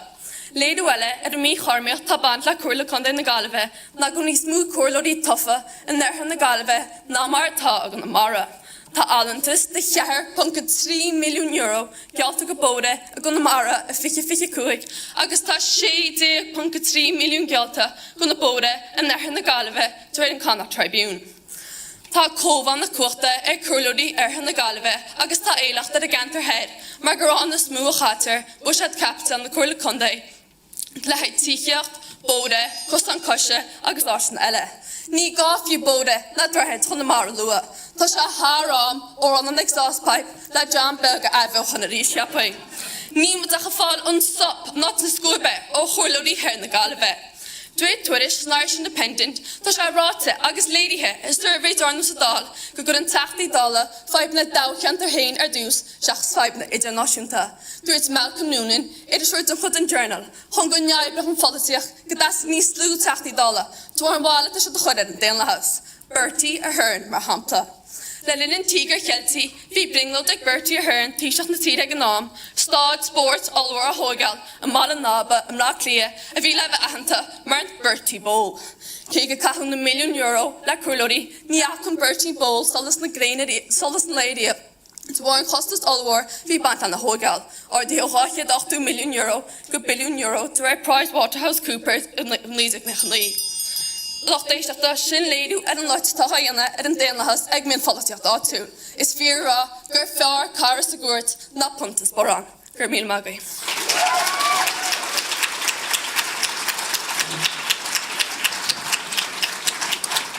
Gur bhaigad cuimhe agus inis bála míre ar thomáis an nachtain ó Coláiste na Chroí Mhuire Spidéal chun na Gaillimhe teacht ag an Óstán agus leabhart i gcuine an rún.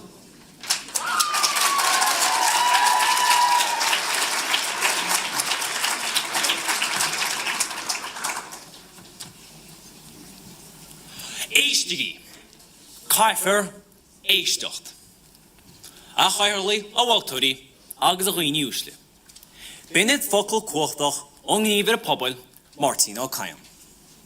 Bhí radio Éirinn 45 bliain ar a bhód ag an nám, ach bhí muinte na Gaeltachta tréci ar an nuair.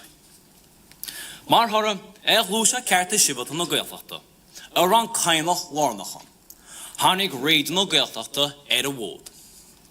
Ben gníomh politiacht áitiúil ó bhfuil cuach náisiúntaige go dtíon láit haneán, agus ar thom phobal na Gaeilge. Sé seasa atá Coláiste go Mhuire, nachhfuil Danlas na tíre, lute ag an minn politiacht áitiúil, ach bhfuil más do bhiste idir a politiacht áitiúil agus náisiúnta. Tagan an focail Danlas ón ggócail sa teang réigis, Demos agus Kratos. Sin rialú na líní wachailis na daoine, agus ráhan na daoine rialú na líní. Tá daoine an na cheapans gur na min folitiocht, agus politiad húrach, chu se bhhailart tá gist. Na rionta gníomh má go háitiúil, is chun leasa ó náisiúna. Máid leis bhacail lite, ní i.n.Dé nach naintam bhfuil seo. Híl an bhacail sin, gona folita áitiúil, scrisa, míle, agus marún daonlais. Darog hafud a chuirde. Níl watam felsin. Níl watam saivrian. Ní watam láidrian. Mar sin, bé mud rá, gona folitad áitiúil na chrántacha a góras daonlais. Tá gacha manim le cuasaí politiachta sa tíir seo áitiúil, mar a dúir tipóníomh. Laura eile faoin go riantar a duine beg góras fótala nach leanam ón chóras PR mar atá ein sa tíir seo. Léile cuite an difriocht idir min folitiocht agus politiocht, agus an tuncha mór teice an áda an náisiúnta. Agus díra mise na cuirlaí agus na cuirlairí an sifio go háitiúil, agus há réir seo go náisiúnta. Tá tríocha híon cuirla áitiúil sa tír, lean muige cearachan naí cuirlair, tofa na cuirlaí sin. Tá ról agus freagartaí na cuirlaí sin, ó híomh cuasaí alaína, forbers pobl, pleanáil, tithíocht, agus ar nui nó bóthe. Tá muocha ceafin géad go bhórí na tíre faoi chóram na cuirlaí cumbaí. Se, muocha ceafin géad go na bórí a thuma muid arab le híochta teáin chuirde. Sin mion folitiocht. Íor chóirla cumbaí a ra tuiscint maige a bolíocht áitiúil a bheith póbáin nó faoi. Ceann gona chéad ferramach an múil sa guthe, buna héige in áirin agus a go searaige.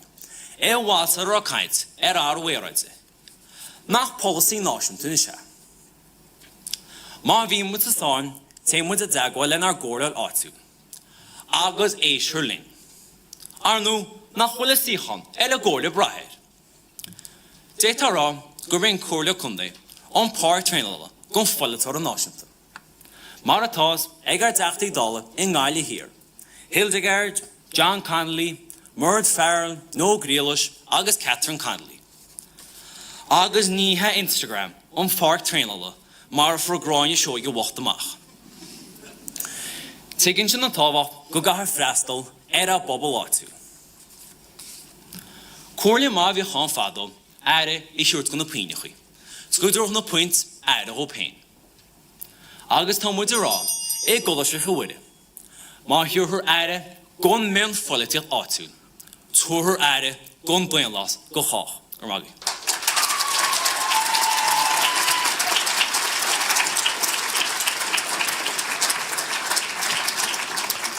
Gur mágad a thomáis agus tá túsanis cuirla an díospóireacht ag cara Chadhain agus mó bhíchas dómh siúd leanamid aigenis go dtí an Dara bouta de cainteoirí agus níisiúí mé even í cíochas as Coláiste Íosagán leabhart Sunanrún agus feachtaigh an ordaún lena sin éanamh.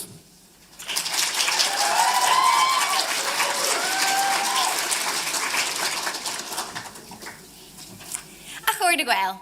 Even is anam dum, agus tá hain agus Éirinn go hilla is go thomláin I bhábhar rún na híthe anocht. Ein Táimid go déin láthas na tíre seo luta ag an mion folitiacht áitiúil.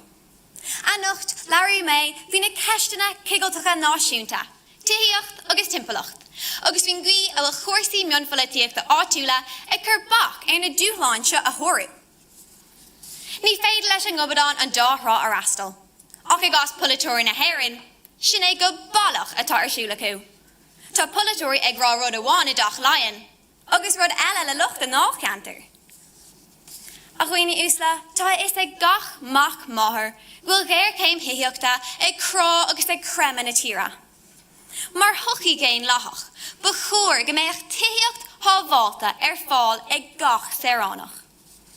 Tá géir gá le pleanáil stratéiseach leibhéal náisiúnta chun dul an ghlach leis an bhaib seo. Ach tá an mion folitiacht áitiúil ag teach salach an pleanáil ád termach. Cur Richard Boyd Barrett ó People Before Profit, ik gwine urbriach híochta in Malin na Manach, mugáil cantar féin le déine.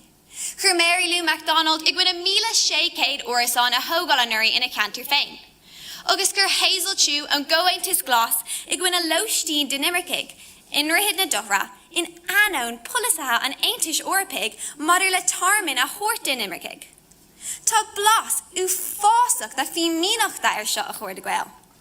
Tá polatóí agus a bortatha in anagus a bheith ag denmh a 7 níhol chun cheart banúsa chun tíocht a chinú. A seachas sin, tá sí díratha an náchantar féin a bháin, watha le bhótaí a bhuachan. Tá sé seo ag tachsalach go thomláin an déanlachas. A haibh, ó Coláiste Mhuire, luigh tú an tábhacht a bhanan le an munfalatíocht ach túl. Ach there survey a chur Comisiún Eorpach a Gríoch. Ceapan 80 fan géid dúir déanra gúil ar bolatíocht áitiúil éilethach. Tá aspa muoína omláin ann sa chóras. Tiltte scristeachta i Valencia, tinta fianta i Los Angeles agus stúram íochfar éhain in Éirinn. A chuir de gweil ní féidir a héanaar gur bheith an tathhrú éirida an chlochas mó ar badrín na leitheanta seo. Tá ag tepa go lean núnach Éirinn sprochan an aintish orpig mad leis an timpplacht a bhaint amach. Is mór an nóire sin. Master go ngáirfar os chun 8 billiún euro earn mar finos ar an tep seo.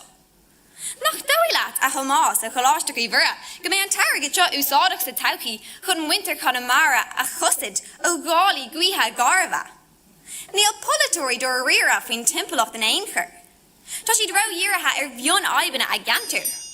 Bar le mór an acu al Michael Healy Ray, vermorí áitiúla a hásamh, seachas ar blanéid a hábháil. Chur Michael Fitzmaurice ó Éirinn ab Spách I gcuin an bhfuilta guithe a thógáil ina gáchantar Ruscamán galamh. Nach dó I leis, go sé níos tábhachtaí astachtaí carbon a laidú, agus fuineh in bhúnathe a Herbert, seachas rarcanna a gcóirsin a gréibhnú. A chuir de gweil tá an dahain trí hinna. Agus in Éirinn, tá or déanlachas dóite go talamh. A Hamas ó Coláiste Mhuire, ládrú, ní an bheon folatíocht láder. Dar le ólas ortaí, níor cá a chuige pug a héin fá géad de bhótála hana tíra se bhótas a tag an áitiú le fé cair. Ní ládracht é sin. A haibh ó Coláiste Mhuire, luigh tú an ggéircéimach na míata agus ggéircéim tuhiata. Nach tuigeann tú gur tháinig feabhas ina ggéircéim seo do bhfuair inéistíocht an rialtas. Ní ó obair na mion folatóirí áitiúla. Níl sé de bhisteach ag polatóirí na tíra barta dhéanamh do réir mhuir. Tá ag an dá thaobh. Tá sé chomh solar le gríon an man lei. Go bhfuil déanlachas na tíra seo ar an dé deirg. Is feared an rún. Gur magad.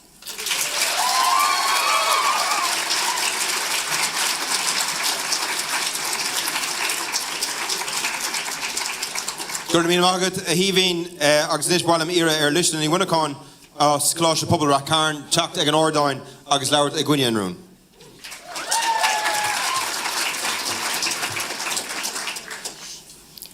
Brehan ar féinúlacht agus ar mórtas cinne mar náisiún ar níl seacht áitiún, gon boroiste, chun ngansaí, tharngaiscí troda.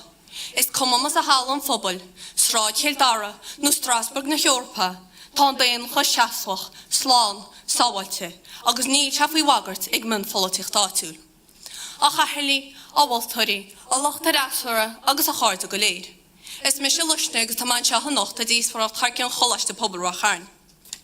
Bhí tasa éha a rá go dagan an bhinn folatíocht talach ar chóirsaí náisiúnta. Ba céan chainte tarta éha.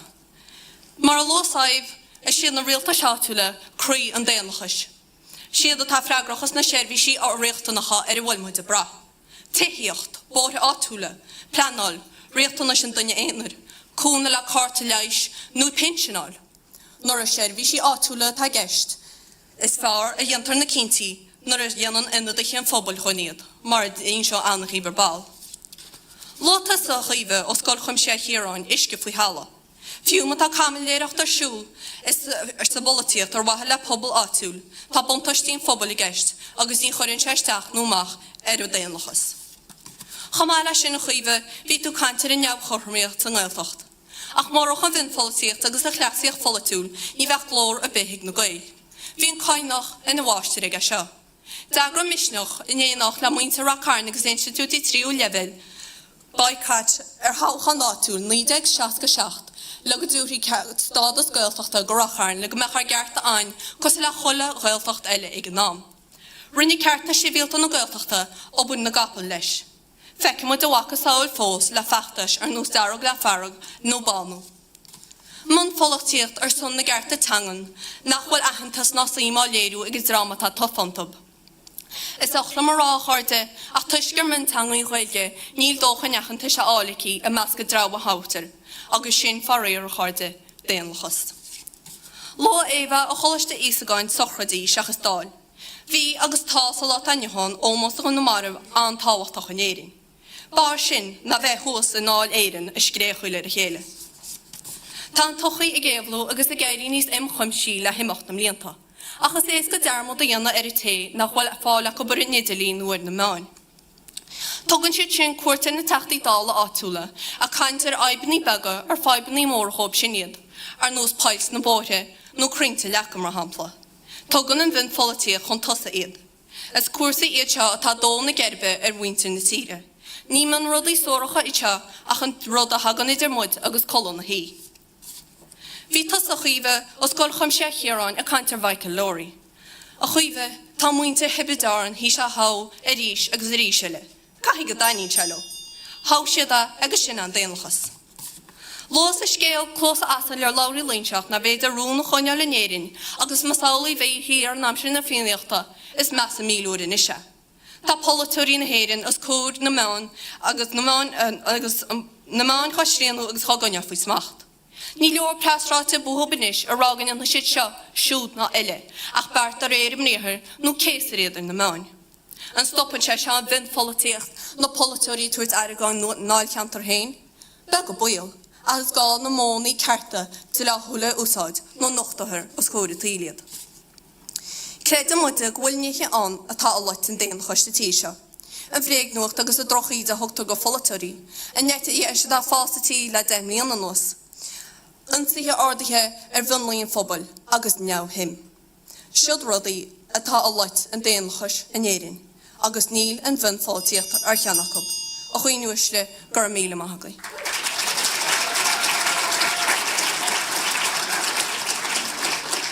Gur míle maithagad leisne agus níos go raigadaí scoil cuimse Ciarán agus éirí mé ar nánsnig gonnacha leabhart thar ceann siúd.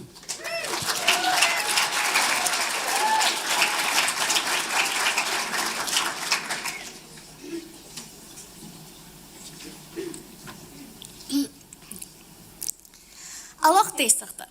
Deirtar gur chear a clánta ná na táinte. Ach farir géir in seo néding nu mórgad na táinte bheith at le do chlánta é chinú. Mar a sólghaíb tá gá choras clánta in seo in néding. Príomhadach agus peblií, dír agus siar. Tá os cin 9,000 duine ar na listí fehebs na Spidéal peblií faoi láthart, agus go ar iguríon rialtais tá os cin 3 géad acu a fannacht 6 nó níos mú le cunne, agus beag nach 10 géad a fannacht níos mú ná blian go le. Nis san na Spidéal príomhadacha go réir Let's Buy Healthcare, caithna créitúr bhfuil airgad acu fannacht 7 ar a bhéad le cunne áil. Béin lehas an choras láinte lite ag mionfoliteocht na nochtúirí cóirlacha ag góir le bicíní narigid. Nis a Hamas agus a lisne, láir siad faoi cearta sivíalta na Gaeltachta. Ní mionfoliteocht a bhí seo agus fannig gonéire siad a lehéid. A go bhallart, daoine ag gaiiríach agus a ceistú an choras a bhí lofa le mionfoliteocht. Agriocht iontach ein CLG a maníon na milliún tarabás. As manam gur ran mutain híar garúa near tarabás desáin se cata. Agus níl mu a héanana sin. Ach, tá sig a síl mór mín rudí bra éasca ar a té tug má ag gimmert pelle nó ummaníochta. Céhhéad múntar a fuór post meall tar a gangal bhí acu leis a CLG. Nach bhfuil le cólachtaí margacht a bracló, bua faoi le acu leis a bobal mar ó dhé. As céirt faoi Cail Hayes bra ó tá fábhar in nifran. Alach déisteachta nábíocht dealt oring ach gúil cuacht aisteach ag a CLG sa tíirse agus buil in sin gon chormíocht hóisiilta ar tá mar glú chuid gon déon lehas. a haif. Dúirtú gur tháinig arú ar chuirsaí, go háirithe ticheocht. Se, tháinig arú. Thóid siad tiche mícha as tá siad gíoch go géir ina séir. Agus níl síl na Gaeilge sláán ach edit. Cúrú deire leis an déanlachas ar bhard údras na Gaelteachta le 8 na Gaelteachta chábhíl sa dóhéag. Go dtí sin, bhí deis ag pobl na Gaelteachta cóiltaí baird a hau. Cuairsaí airigid ba chúis leis, a dúirt aireann na Gaelteachta Daoine McGinley ag an nám, ach beléir narbha mar léire chunar na Gaeilge is go na Gaelteachta ó chuin. Céan fá mar sin, cuacht, smacht, ó hinna leis se aireann na Gaelteachta a cheap na baird. Deire marista, cuacht, smacht, an déanlachas litse ag an mionsalatíocht. Ach nach bin an scéal leis na baird stát i lug, ceapachan folatúlcha. Cínte, tá córas public jobs an, agus trólínte lecu síos le folanta ógurt. Ach, tá ceadig an aire daoine amnú beag beán ar a góras seo. Déanlachas, ní ha muis, ach a ráhan aire agus jobaní fós an gona bois. Cordis, cuacht agus camiléireacht. Trí gréig an vinfolitiacht atá ag láha an déanlachas in seo in Éirinn. Alach déisachta, thug críomh seine san bhíú chríonghing ar a rún agus lear mise ar a goramíocht tóisialta ag gláil agus lear ó imer faoi chuirsaí áitiúla i techt chun na dála. Nis a hamas, lear tú ar na cóirlóirí chun dé. A bechan nach chuú déisach le críomh seine, nó fiú martí lí hain. Nach ra se ar a radio iné ag cáine an cóirla chun dé. Rá gur muintir chun na mara fáci agus a méid in na mail in dhéana na sterme. Á mé an na bhartaí. Agus ó tharla gur a caintir sterme. A hamas agus a lisne. Má tá na mionsolatóirí seo chomá gon phobal áitiúil. Céir a tharla de híine se caite. Daoine fáci gon solas, tas nó isce. Níor a chuideange hir a gon na mara an an seabhar híine chuigal. As ha mai cínta gúise babála hí sa loch déisteachta. Sear cara sa gúirt na punt sa sporan, ach tá muid a fáci gon cara ar fóci fála is cloigim tí. Gur míle maithagaí loch déisteachta.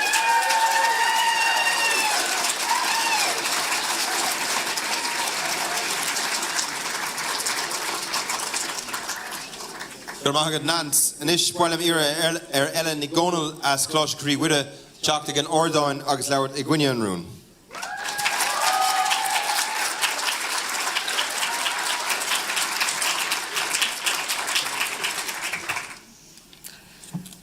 Laur ar gaptein rúm hín tábhacht atá leis bolíocht áitiúil sa tí seo. Is cínta gur mór an tairmh a bheith ná dachad Claosáin agus dachad feibanaí a rins le do folatar áitiúil. Tásáin ar fad gur ag a bolatar áitiúil is fear atás. Cá lail an roig ar winter a cheantar. Eva, lawer tú fi hocrú Tony Gregory, ach, mar Jaller Gregory, haring se ard ar roch haidan characha fod na tíre. Sin man folletiocht gon tíre ar fad.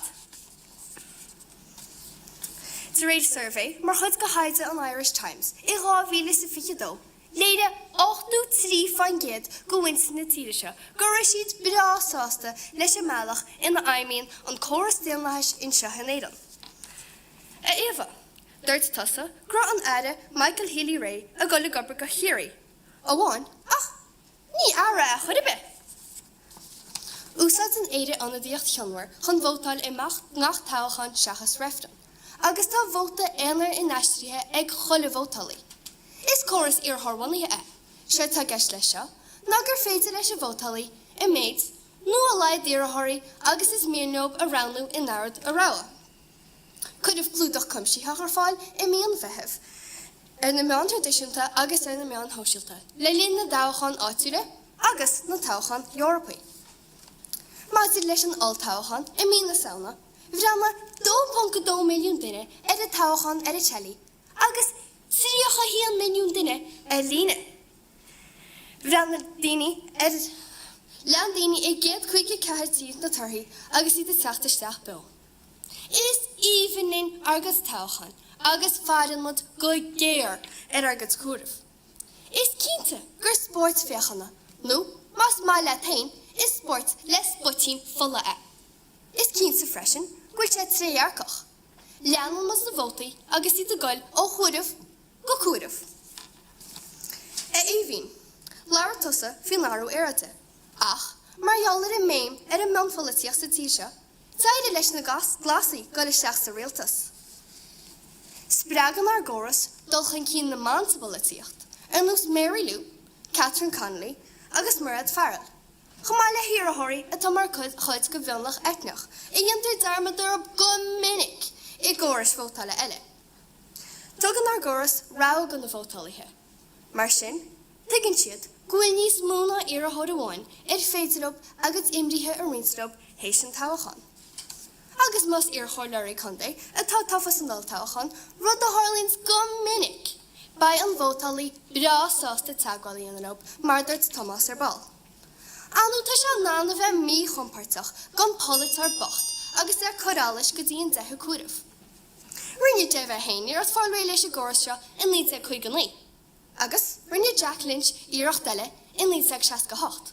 Ach, sa dáchas, dúilta na bhótalaithe ára go dtí an córas tíoch an siad ina thar líne, nó a bháile mar tara. Tá an córas agantí siad ina bháile in úsad sa mleatan, sa rank, sa ngearman, sa nidal agus i go leor tíortha eile.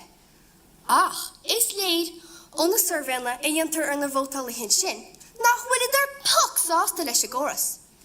Cuimrigi, gwyl 8-3 fan ged go winsir na tíre seo sásta le nar gcóras. Well, sitin se sin go 6 fan ged sem ratan dar leis a Guardian.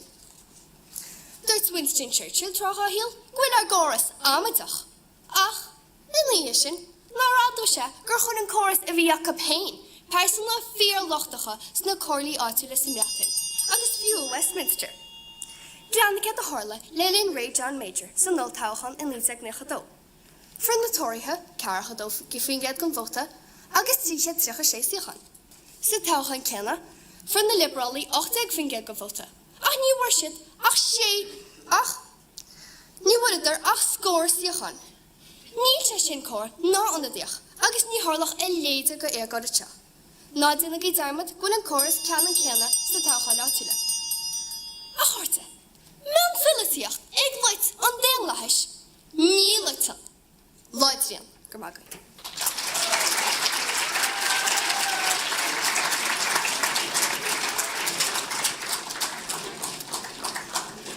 Gur magad eile an is accorda Táimid dridjim na Éirinn na Díospóireachta agus ag chuirtú leis an tríú bouta de caintóirí agus Táimid Nathan Cúnasa ire dosachbóra. Agus leis Táimid gan ire Emily ní Carúil as Coláiste Ísagáin teach ag an Óstán agus leabhart son an rún.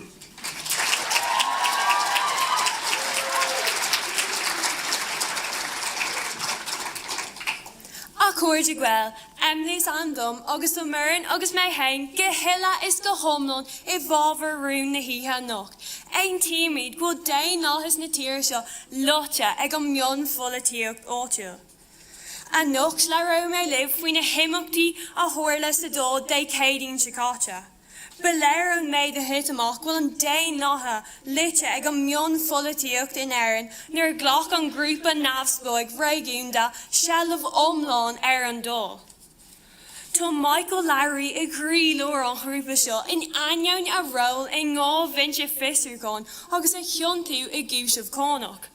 Ball eile den grúpa nó Verona Murphy a dúrcroh buint mhór ag haisis le hinimmercaigh in Éirinn. Agus inis tu si leor an éinig mar cheann cóirla. Is cuma le lucht bhótála móta iarthóir curbal cam fadig sul siad ag stochracht son a dheantar. A Hamas ó Coláiste Chroí bhir, dúirtú go ró lornach ag gcóirlaí Condé, ach a Hamas cad is fiú cóirlaí Condé gan inéisí a ceart. Ocht van gaid de income omlán an stót a cátar an mion folatíocht in Éirinn. Dé céadín sicáte bégan don rasúar rac a dhéanamh, nuair cur an rialtas idéal dhéan lácha na dóla I mhil watha leis an grúpa navsblóig réigiúnta a hósamh. An hasig a crackan agus a luach ó na navsblóig. A nús ró lornach sa co-rialtas, hasig wehu is joch an am caint an rasúara. Atá réicneach don dain láthas. An lóhanúachtar ag polítíoch fumpan feróise in Éirinn maris gná. Cheas an bhrasúra le hí hin féin agus 40 an lucht ébre an fód agus croigh siad rac. Bhí an cán cordúir cosí le mob bhúntúir buch scuilge féin gan smacht ar a rang. Buchas le diago níos mó údarrás ag an cáthíirlach ihe seo nocht. Bhí réalta sás an déanlachas a chur an bhil ar watha le hanama hir in Iirde thuirt na polytóirí neamhspleácha áitiúla. A lucht an rasúra, con is gur féidir le bhrá, go bhfuil an déanlachas beo bathach in Éirinn, in ní an rirá agus rúla búla seo. A leisna, ó Coláiste phobal Rockharn, níor tógadh gach €9 milliún sa bhó sé dearnach don Gaelga agus don Gaelchoch, méid siúrach. Níl mion polytóirí áitiúil chun ceis na teanga a réitleach ach an Éird, tó gól a breis Muineachán don Gaelga. A eile ó Coláiste Chroí Mhuire, luúgtí Michael Healy Ray, agus teagamid gúil dach tírí ó gathbhain again a nocht. Ach mar luúg Eva, bhí Tony Gregory again sa níd ag hochtadí, agus tó Jerry Hutch again i ngóbhis fé cuaig. Ba bheog nar bhuaig an manach siacón sa dul. Marial ar is folitúil ad termach, Seam wisa. Marial gur lech áitiúil é. Mar go lucht a ceantar brain ballhad den neamhord an chóir le cathrach agus an chóir sé nahí. A leisna, cinnte tótóbhach leis an gá áitiúil, ach nuair a phléann tídína leis na ceisna fánacha seo, can siad 53 fan géad dul 7 ébre ar fád ar an ngeol ceantar. A ógan is in imethe ó crunatha Christian Roxas agus achtainna fóca ar an tró olaibh. Aspa infrastructúr, aspa tithiíochta, aspa lapacha in Spidéal. Tón caid an marachtóla ag meall agus tó muintir na tíre ag follingt. An doí libh go na neamhspleáig seo chun bhaib na réiteach. Is fear den rún, gur mágah.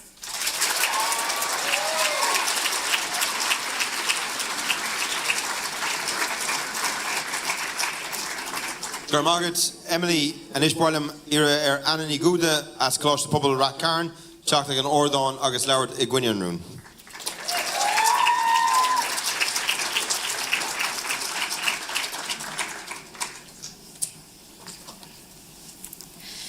Dúilta an TD Jim Mitchell go chud Fine Gael a iartas airgid an Monsignor Horan chun airfort a hógal I Groch Mhuire. Ach, bhrún háthaí a targid fair play go. Níor a cad pleanáil gon airfort a Chonnaidh, ach, nús mar chuid an Danny Healy Ray faoin aimseir, dí a bhí ganas agus níor hasta tá de eile. Ina rire chumrádathe is sampla é seo go hiumantas pobl, chun freastal ar do winter. Lua Eva ó Coláiste Ísagán agus cuiomh ó Scoilcham seo hÉireann gur drochra é ggóil polytóirí díortha ar ag gantar áitiúil. A cha chalíní, tosaín an folitiacht ag an level áitiúil agus an sin musclaigh ar síma phobal. Tá drama haumud ag gobar ar son, sin déanlachas, an onadaíocht ar go dréachtanis. Anjans, lua tú 5 an lectrachas. Níl buant bethe sin le mion folitiacht. Is 5 bonagar agus aspa fórne é sin.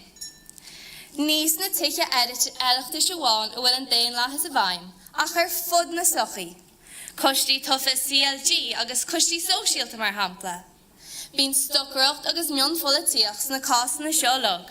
Ach, is ag an déanlachas a bhíon an bua a gúnaí, mar choras ránúchan chorthum, a bhfuil muoinín angas. Bon chloch é an déanlachas nach féidir a chur a bhaim a gúnaí. I ngach gnéig an síl, I ngach cinenne a diontar go léthúil. Caithfid in a rialú, cintaí dhéana, agus leis sin tá an páirsantochtaí, cléantaí agus tuairmí éagsúla. Ní liad in ná tuairim, ní lutre déanlachas é seo, ach practicúlacht. Lua éhín ó Coláiste Ísagán an tathú éireada. Is bocht an scéala ach farir níor tau ach duine a bháin go na glasí sa réaltas is déirní, agus sin creds nó nácreds déanlachas. Buanan clifí le cuacht nó an lábh an uachtar. Buanan polítíocht le cuacht chomá. Deirtar go mbíonn an réaltas a guacht. is onadíthe í na polatóirí atá gar a tuile cuachta áldá go tain. Cod acu dá náisiún, cod eile dá gundainú dá cheantar, dá baróiste, agus nu bín cod acu ag ar cuachta á go pein. Siar chaimlinn sa bhín tán idir polatóirí agus graithí hain a churchan cín. An gothas air de grúchas is clifa é agus caafar chola glása immert le né a grúchans gon foróiste. Mion folíocht is se cod gon chaimlinn seo. An rud is gora gon Chroí a chosans go fíochhar. Ach, conín an déan le sríon ar a glyfa. Lua Eva ó Coláiste Ísagáin Charlie Haughey.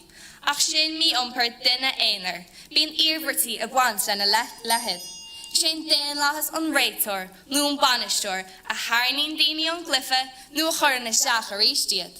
Ní féidir le mion folíocht an déan lehas a lit, mar sin déan lehas an bás. Á bhrí sin, tá chlucht rianta idir an polatóir agus an CRAOBH. Bronan nó banan an CRAOBH an chlucht go déan lehach. Dúirt nant ó scoil chumseo hÉireann goil an déan lehas á sáú ag camaléireacht. Ach a fiche dó rangníú éire ar a séú háit is fór ar dain gon déan lehas ar an innex déan lehach ag an economist. Ní insin na fíorchaí breag. Flé saibh polítia chadal an foróiste agus athús a bolíteocht. Ringe luis na chuirsís ar an rialtas áitiúil an Gaeltocht agus bagartí eile ar an déan lehas. Agus mar dúirt mé tá mion folíteocht neamhsplach ar a déan lehas agus is tríd an déan lehas go manin an CRAOBH na chuacht an folatóire. Léir Michael Healy réag seán nar a churú na le gros ag melt dámas a dal. Dúirt sé go núnach sé chlab a luchas go nearach na daoine chorána é a bhúna. Brean inis, thug an déan lehas cad cainte chuig bhlín eile gach lab ar chuintíomh gon dal. Gur maithagí.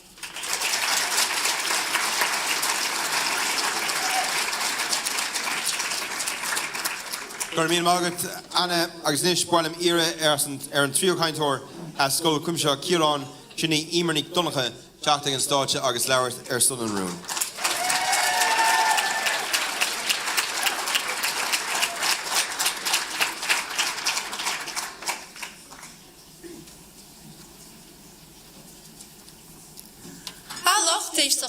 Nach trothúil an rún seo nacht, agus mu éis caiicí se cha a breanúir an nuíocht faoim rialtas nó.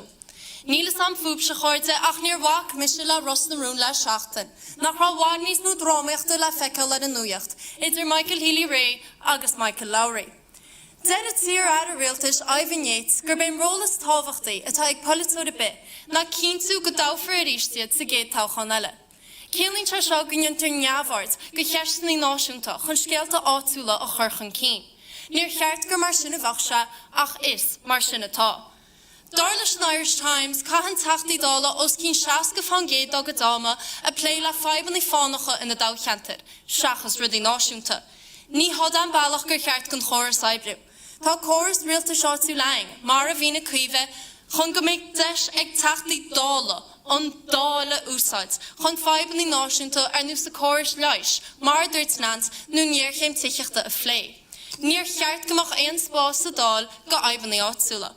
A thomáis, lua tú tipo níl, ach brostaló sin a bheith caint, a fear a daibre a boliteocht vericá, áitiúil chóras ar lethachab, an seanad agus teachna na nadaithe, chun cíntú nach méid smacht ag a min foliteocht ar a tír. Caafar níos mó cúchta ó thuirt go na chóras áitiúla má táid gur deise thuirt go chaon lehas na hÉireann feimú mar is ceart. Caafar sin a bhíú go leheadí na Healy Rays, nach mí mothbach a bheith caint faoi chéirí. Céirí, ó bhaidin go fuiching. Cínte, caafar ceist na áitiúla phlé agus is gné tábhachtach iad go chóras den lechach ar bit, ach ní hen dála ná tacab. Eile, láirtú a bhrá na dála, se. Trúr ban atá sa rialtas núd war go gaithí aireachtaí a thuirt go na buicíní sna cantar is fearr seachas choramuocht a thuirt go bhrán na hÉireann. Mu an chola fáirtaí go dúir sé túsáta go hiicheacht, géir chéim náisiúnta ar linne. Ach na íontar iarracht tiicheacht tóisiúta Herbert is minic go gurtar ina ai má gheall ar chunsaí áitiúla. Tá chola folitúir sa tír, sá sa tiicheacht tóisiúta hógáil chu fada nach gatha sé tain ícair ná breanúir. Nar chuir Bert Tachtatála sa réalta sere, Catherine Martin agus Francis Noel Duffy i.n.Dé, tichiocht tóisiilta, a bhí le tógáil na nacilob, mar go gurach se as gom raig bhrátá cup. How do housing for all? Tré réachtanach go i.n.Dé lechas na an tré jarcacht. Caha agus todhchaí a bheith oscailte agus sléir. Agus, buchas le dia, bíon. Acha eile, nar a hautar agad tachtaí dála, nach bhfuil se go hóga sarab agad aibre a bheith tré jarcach fad agus iad sa bost. Darla Michael Lowry, ní gá. Fear a bit cintiú as a bheith cúbla leirigid delisne níor cheartó vesadál. Ach ní hinna cheappa muintir hobradár an hua. A thugann ceangan na bhótaí chéad ráha is airde sa tír cho. Go divin tá se ráta go tíiseach le gorit. Go bhfuil se cáintach fós ar Michael Lowry. Ach go gafar ómás a thuirt, gon takeocht a anse an gháil cantar a rís agus a rís selle. Zuhhargúil se éfachtach go háitiúil tá cad ag codpach is sachan ná lédan. Ní bhain sin a bhí baint olmhharige leis a rialta se chuir le chéile. Níor cheart gomach a deis ag neamhspláid an rialta sa stúra, mar nar bhótáil tromlach daimre na hÉireann CRAOBH. Tá an chócht chéanna ag trúr Michael, Martin, Lowry agus Healy Ray, ach nílach dunacub ina Ganada ar a bortí smú sa tíd. Céalainn se seo go mána cantaráid a bhhaid níos mú taidife as na rialtas nó seo ná mar bhaine sa chadeile an tíd agus ní hin daon lechas. A Anna, lua tú go léiring an aici bar lista idirnáisiúnta óhíomh daon lechaisce, ach ní chuirtar san áirimh sin ach a córas todhchaíochta, saoir se cainte agus ráha ar a thuirí. A lach déisteachta treléirí amhain agus ag maran, go le daon lechas an léiring lotse, ag a min fallitiach dáitiúil agus an cháirtas cúcht agus camaleiracht ó bhainint leis. Ní féidir a héana ach gur fear a seanachil, is far cara sa gúirt ná pont sa sporán. Gur míle maithagaí.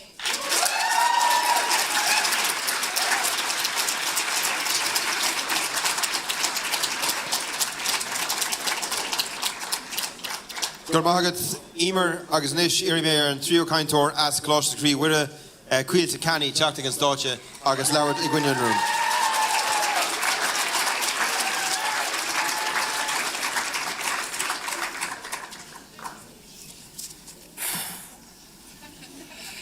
Chairde, Laur Thomas Room, faoin gochtmhór i teag na cóirlaí condainéiring. Laur eile, faoin aspa ionadaachta i gcóras daon lethach i ddíortha eile. Agus dálann scéala Éimear, Laur tusa faoi na coideannaí i rinneann Michael Lowry. Ach, rinne se seo agus amar aide ag mór fortaí ina Gael. Inis, Laur ó mise, faoin difriocht idir fallitiacht agus min fallitiacht, agus an tionchor mór atá aige ar an náisiúna lug.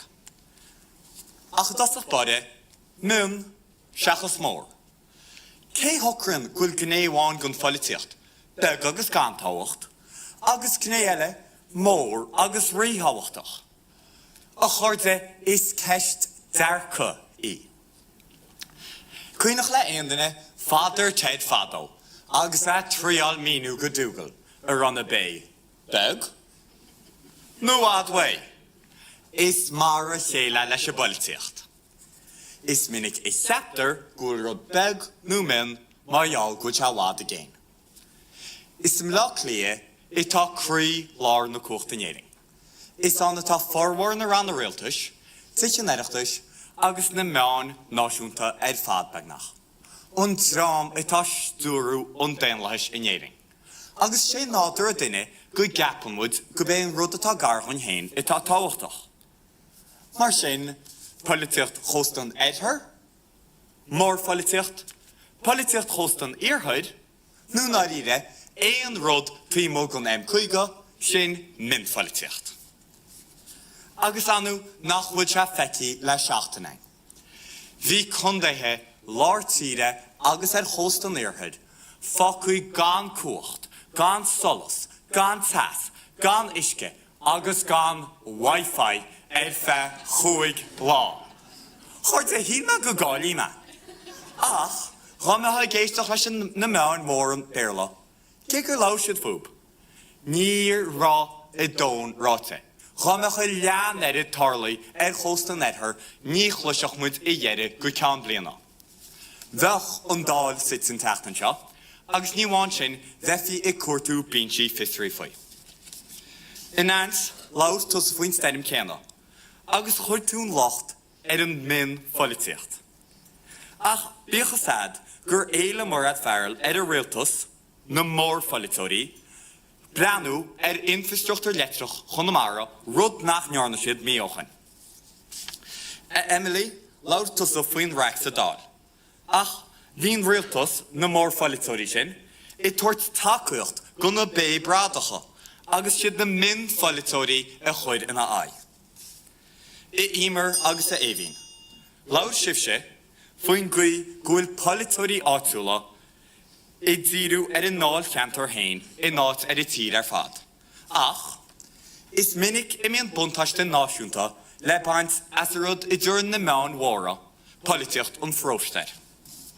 Sna nuchadí, thocr an taire cultúr ag an nám, gult muoinech sé tugra ina gháil cheantar hain, I bhí díri a gultar, agus níos meas a fós I díri bhun tango. Go bhóide díaring. Scanal I dúirt na meán. Cuide mú airigid I dúirt stát seirbhísí sinstrach. Ach, lean an tairihí geist, Michael D. Higgins a rai, agus inis tá TG Cad ina cheod cultúra, tanga, agus fostilt ní bháin ag cantar gáile hir ach ag tír fad. A chuirde, léire Thomas táhacht na boliteorí áitiúla. Léire eile an úmás an mionlach, agus léire mise an dearcha I léirean politeocht agus minfoliteocht, agus an táhacht a bhhanan leis an minfoliteocht a level náisiúnta. Mar a dúirt smaoid an rúm, ní litan an minfoliteocht a déanlachas, ach saibhlíonn sia. Ní litan sia, ach fásaíonn sia. A chuirde ní litan an minfoliteocht a déanlachas, ach láidlíonn sia go chách. Rialmagaí.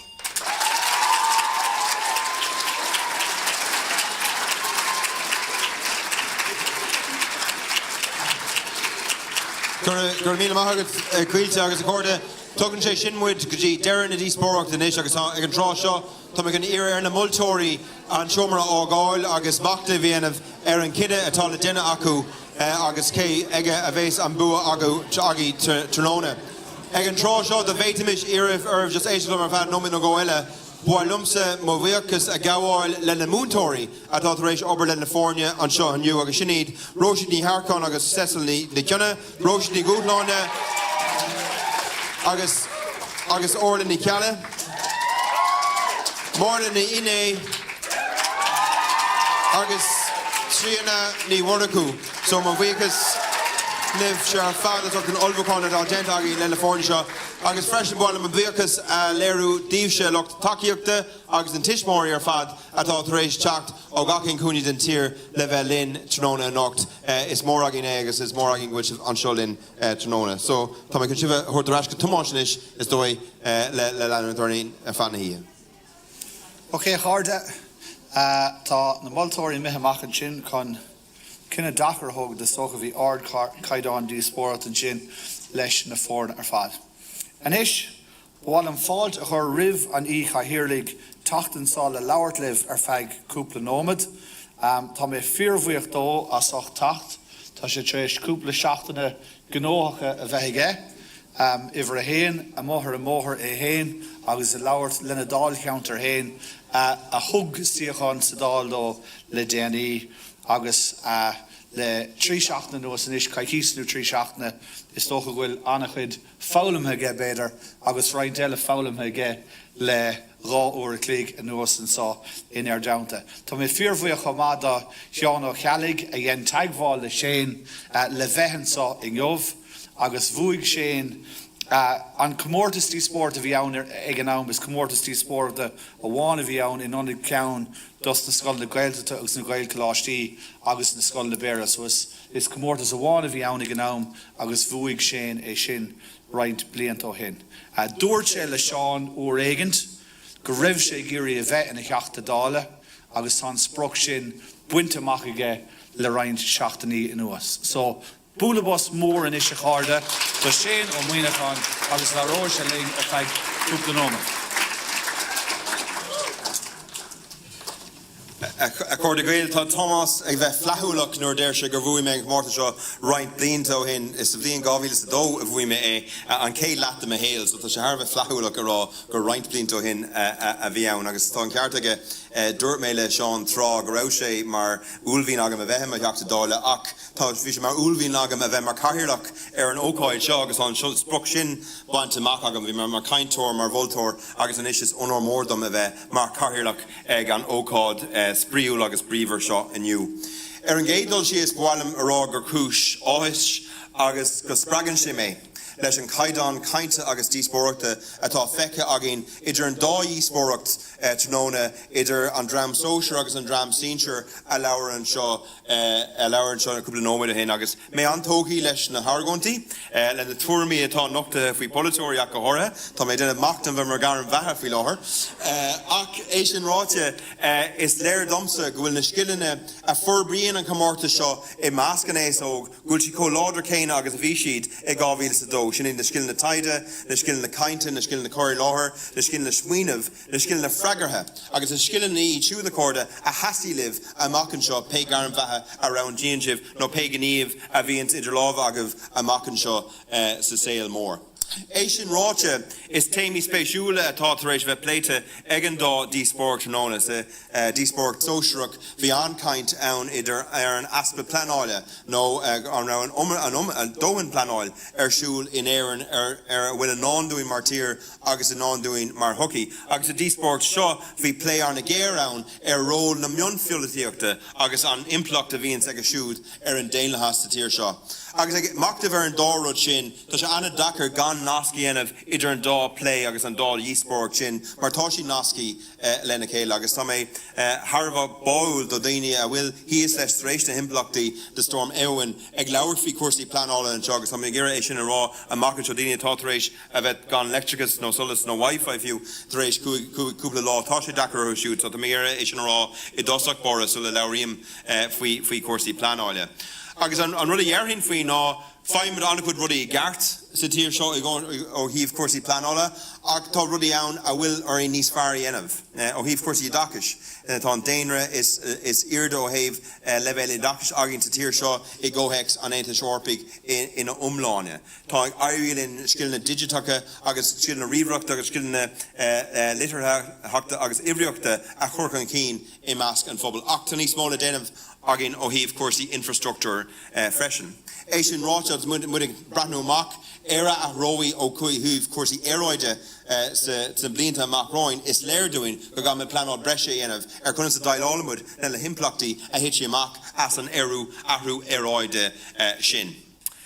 Tá mé ar an Dara téime is dóigh go méid leabhart le trí hata orm rinne mé léachtóireacht sa politiacht ar feadh blianta é politiacht na hÉireann ba cóileor chundé mé agus is teachta dála in ismé agus tugann sé sin trí lunsa difriúil agam ar an gceist sin ar an mion politiacht. Agus trá bhí me anna báthúil na Hargontaí a rinne an lucht a bhí ar sonanrún go bhfuil na rógairí seo ar fád ag tuairt ara na countercha as a dagan siad.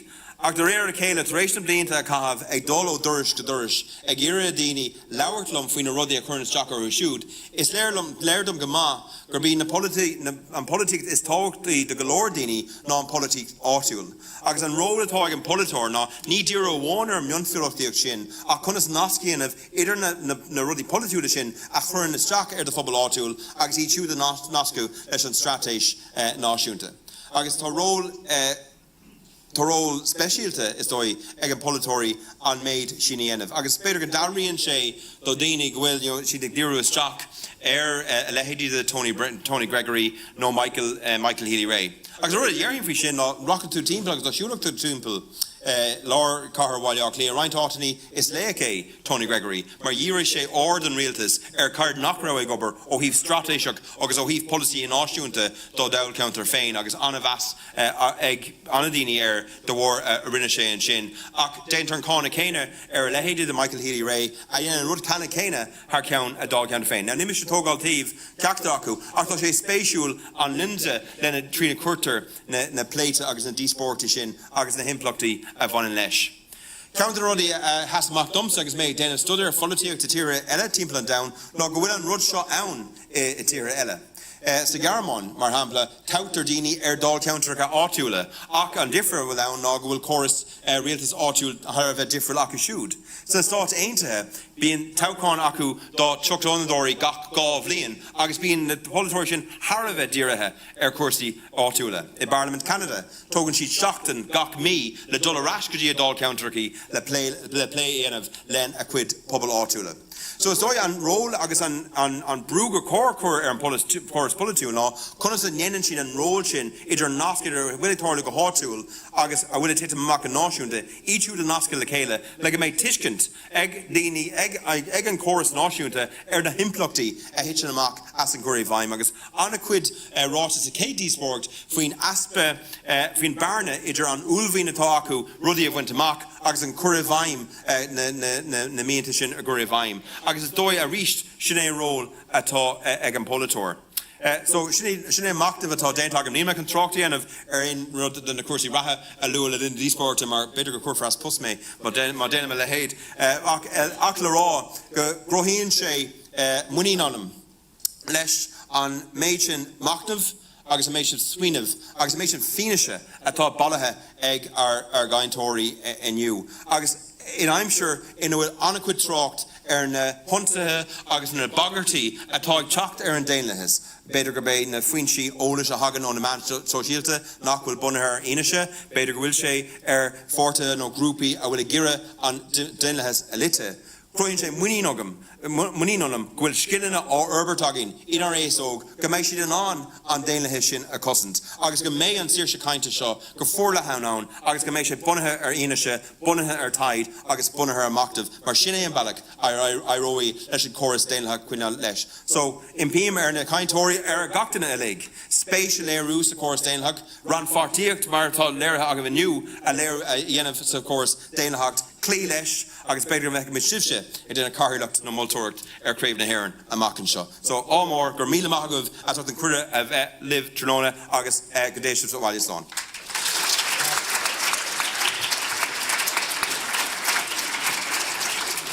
Gur míle maith an sin séin agus sin fósta fannacht ar na moltóirí táach an ire ar réman ó hÉireann sa phríomhhaimimeach Gaillimhe tachtaí an pódium le cúpla focail a rádaíh.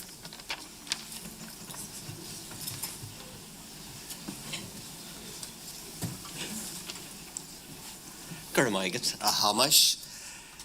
Mise an sisú cainseoir is fí a bhí ag an seastan seo an ocht agus ón méid atá cliste agam go dtí seo ní dóilam gur an fin is fearr ag an dearú a bheith an mar ón cainseoir agus ón na cainseoirí bratha a bhí agin ag an dá díospóireacht bhí plúr na cainseoirí agin aniu. Agus an ról atá agam an ocht a cairde na an tam a bheilt go dtí go daigeann na moltóirí a ráist.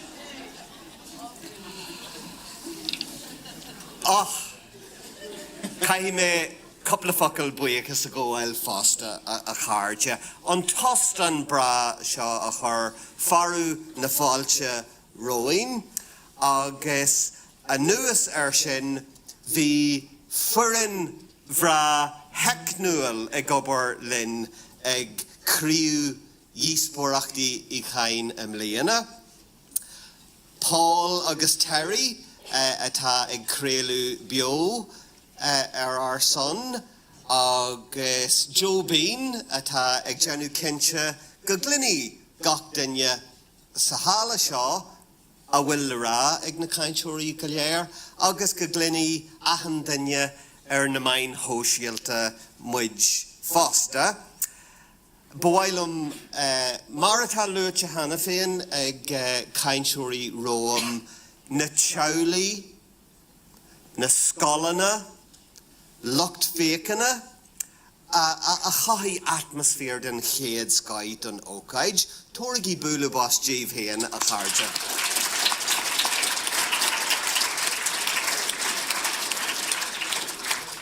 Bhailam nóia na homiithóirí cumasacha na feirne a thug díospóireacht den chaideannas airde agus tan chaidean I gol in airde blian in bliana. Bhailam na multóirí a lua bhí job Jackar le Janu achu cé gróisiid go léir éon insin in san chéad díospóireacht ar muichas leis na multóirí ar muichas a chairde len ar muoinithóirí foras na Gaeilge mar gan an muoinú sin ní bheadh Gaelin abalta Comórtas I Chadhain nó na scéamaní go léir eile a rachtal an muid a rachtail ar muichas le foras na Gaeilge a thugan muoinú do scéamaní Gaelin. Leoga an tí cainteoir agus an chathairlach Gíon mid gachrá ort agus tú capi I de hachtaí dála rinn tú job den chéad sky an seo mar chathairlach na díospóireachtaí seo agus beidir go bhfuil ról mar sin ag fannach leat aitigin eile I deach eile agus bhí cuacht leis na focail a rinn tú linn an seo an acht a chairde. Foireann eile a bhailam a lua agus na multóirí a ráist, bhailam foireann Gaelin a chur an díospóireacht seo agus scéamaní eile ar fad le céile có profisiúnta a chidí linn an acht agus ribh seo Sean O'Kelly, Angela Morgan, Kate ní bheagain, Fé ní Rahalaí, Adele ní bhríonain agus Mhuire ní Homaní. Agus leoga banisteoir náisiúnta scéamaní Gaelin Thomas O'Keile an seo a bhí a gceannas ar na díospóireachtaí agus a thosaí a gobar ar na díospóireachtaí agus scéamaní eile I mí uail a chairde. Inis tá me a gola ágal an urlar inis ag na multóirí agus bei an titháin I gol suasan ar ganhfuil gur a céad maith go bh chairde.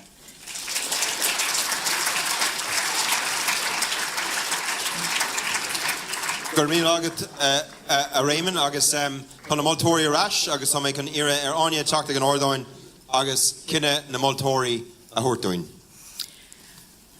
Gur míle agat sin agus tá brónarm gur chail mé an méid a bhíle rágat mar teirling gur sé an simú ar fad tar éis sin méid a thulamar ó na cainteoirí seo agus iad a caint ar chuirsaí polítíochta idir an polítíocht náisiúnta agus an bhionn polítíocht. Sulla ar an rudidir be heile bhailam cógáirde agus a rá le Bertie ar hÉireann. Don chéadúir I mochhuimne rá díospóireacht an ceann sóisiúireach agus an ceann sinseúireach agus d'éirigh le Bertie a bheith pléite sa dá díospóireacht agus an Bertie Bowl a lua ag na cainteoirí an seo tróna. Ar éonos gur míle maithagah fuinne mar an tainmh ar fad as an díospóireacht seo. Bhí sé éagsúil, bhí an rún hílamar Dakar agus ag an am céanna bhí annach chuid bailí éagsúla go bhfeadach na cainteoirí teacht ag an rún san bhíú a bhaintas agus an sin tuairt faoi ó thaobh bhór buinteach ar trasna agus taobh an rún a chrothú agus bhí mar antóga le seo go raibh cé go raibh fórne ar an taobh céine den rún go raibh ar a caint agus a tuairt faoi ar bhealaí iomlán éagsúla agus hílamar gur chuirse sin go mór leis an díospóireacht agus go mór leis an cineál argóint agus an freagar pointí agus mar sin de a bhí a tarlúnt idir na fórne. Sulla thugam an tardaíomh bhailam go dúireach sibh búlabostas na cainteoirí ar fad.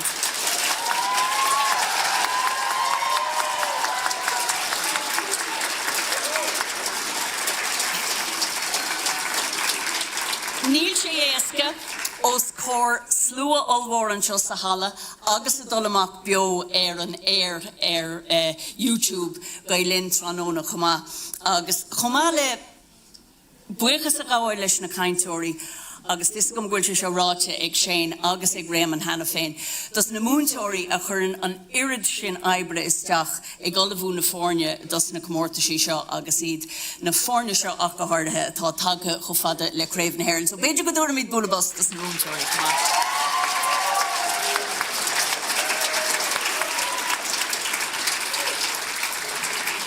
An méid sin ráte bíon orin búteór a ránú agus bíon feimse an job dechar seo a gcónaí an búteór ógart díobh tránóna. Hílamar ag deireadh léig raibh fuireann amháin a bhí beagánaí níos corrma tríd síos mar Éirinn, beagánaí níos snasta sa chuí inar thóg siad an rún, rinne siad an san bhíniu, lag siad amach mar a bhéadis a denmh a good aragóntí agus de chlí siad leis sin tríd síos, ní bháin in a good pointí féin ach leis an freigart pointí agus na haragóntí a rinne siad I gcuine na fórne eile. Agus na cúisina sin, tá an bua agus CRAOBH na hÉireann a dul go scoilchuimsethe Ciarán an Charú.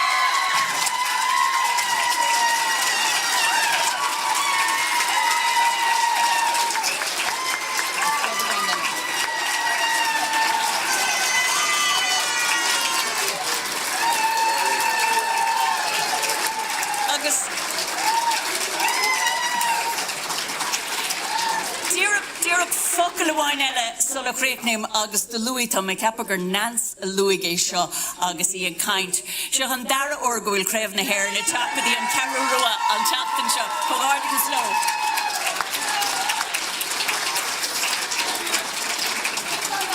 Dermagadan sin áine agus fair play das de fórne fad agus Comórtas speisialt in sin da scoilchuimse Ciarán as ocht CRAOBH na hÉireann a bhainteach da rávíle sa fécúig. An is Táimid brunne dhéanamh na fórne a chríochnaigh sa Dara háit, so tas nóid amach le Coláiste Ísagáin agus da Éva, da Éivinn agus da Emily má hagann sibh trasna an sá go dtí phríomhhaimime Gaelling agus go garí caindóir sin ó Muineachán tá €250 chomá le tastas agus bán le bhronna ormh an sin.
Sin gohúntaach agus inis an Dara Éirinn sa Dara áit, Coláiste pobl ra hÉireann agus má hén sibh howlann sin de saibh, de lisna agus de ana agus is ó raibh Í.n.Dé in san bhóta dearnach a go chomá má hagann an duine sin sús. Má hén sibh howlann sin chomá leis an bhirtmúntóir do Róisín agus the Orla. So, má hagann sibh howlann seo.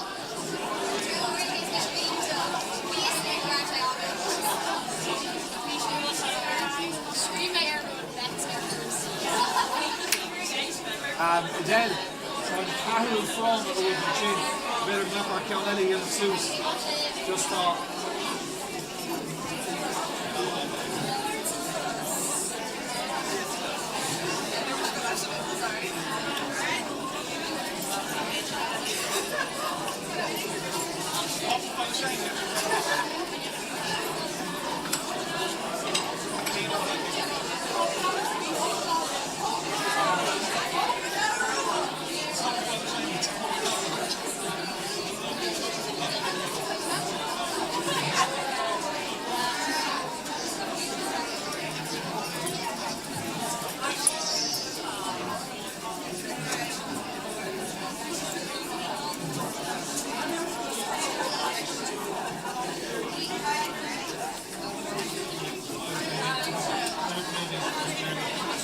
chéáda agus inis an tríú Éirinn a críochnaigh sa Dara sin Coláiste Chroí Mhuire in Spidéal, Tomás, Ella agus Cailte.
Sin gohúndach, agus in isise cáirde, Champini, Comórtas Cain Sinsear, Fiche Cóig, Scoil Chuimse HÉireann an Ceathrú Rua, Cuomha, Nance agus Éimear, agus in isis Runamid €1,000,000, Tastas, Bown, agus Curran Gailing Arú. So, búla bás mór, an sin de Cuomha, Nance agus Éimear. Agus mar a dúirtá ní hensaí Cahuairm seo an Dara bua ag an Ceathrú Rua leistigh de seachtaine.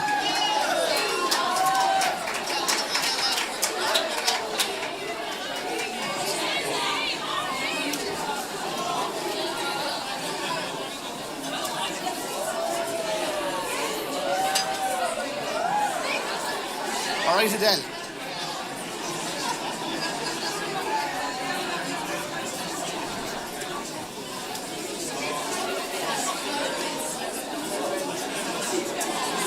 Agus bhfuil an múntóir bhfuil móra in áit éigent. Is sé ann? OK, go bra.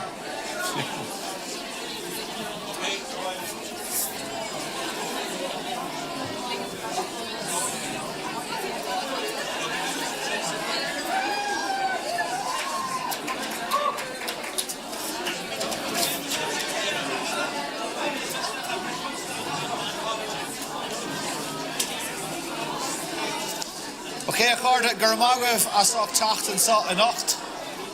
Tásúla gom go mbeidh sé bhling a ríist ag ó cáil Gailing am éigean déine. So, míle mágah agus bíoh trasláán a bhhailugah.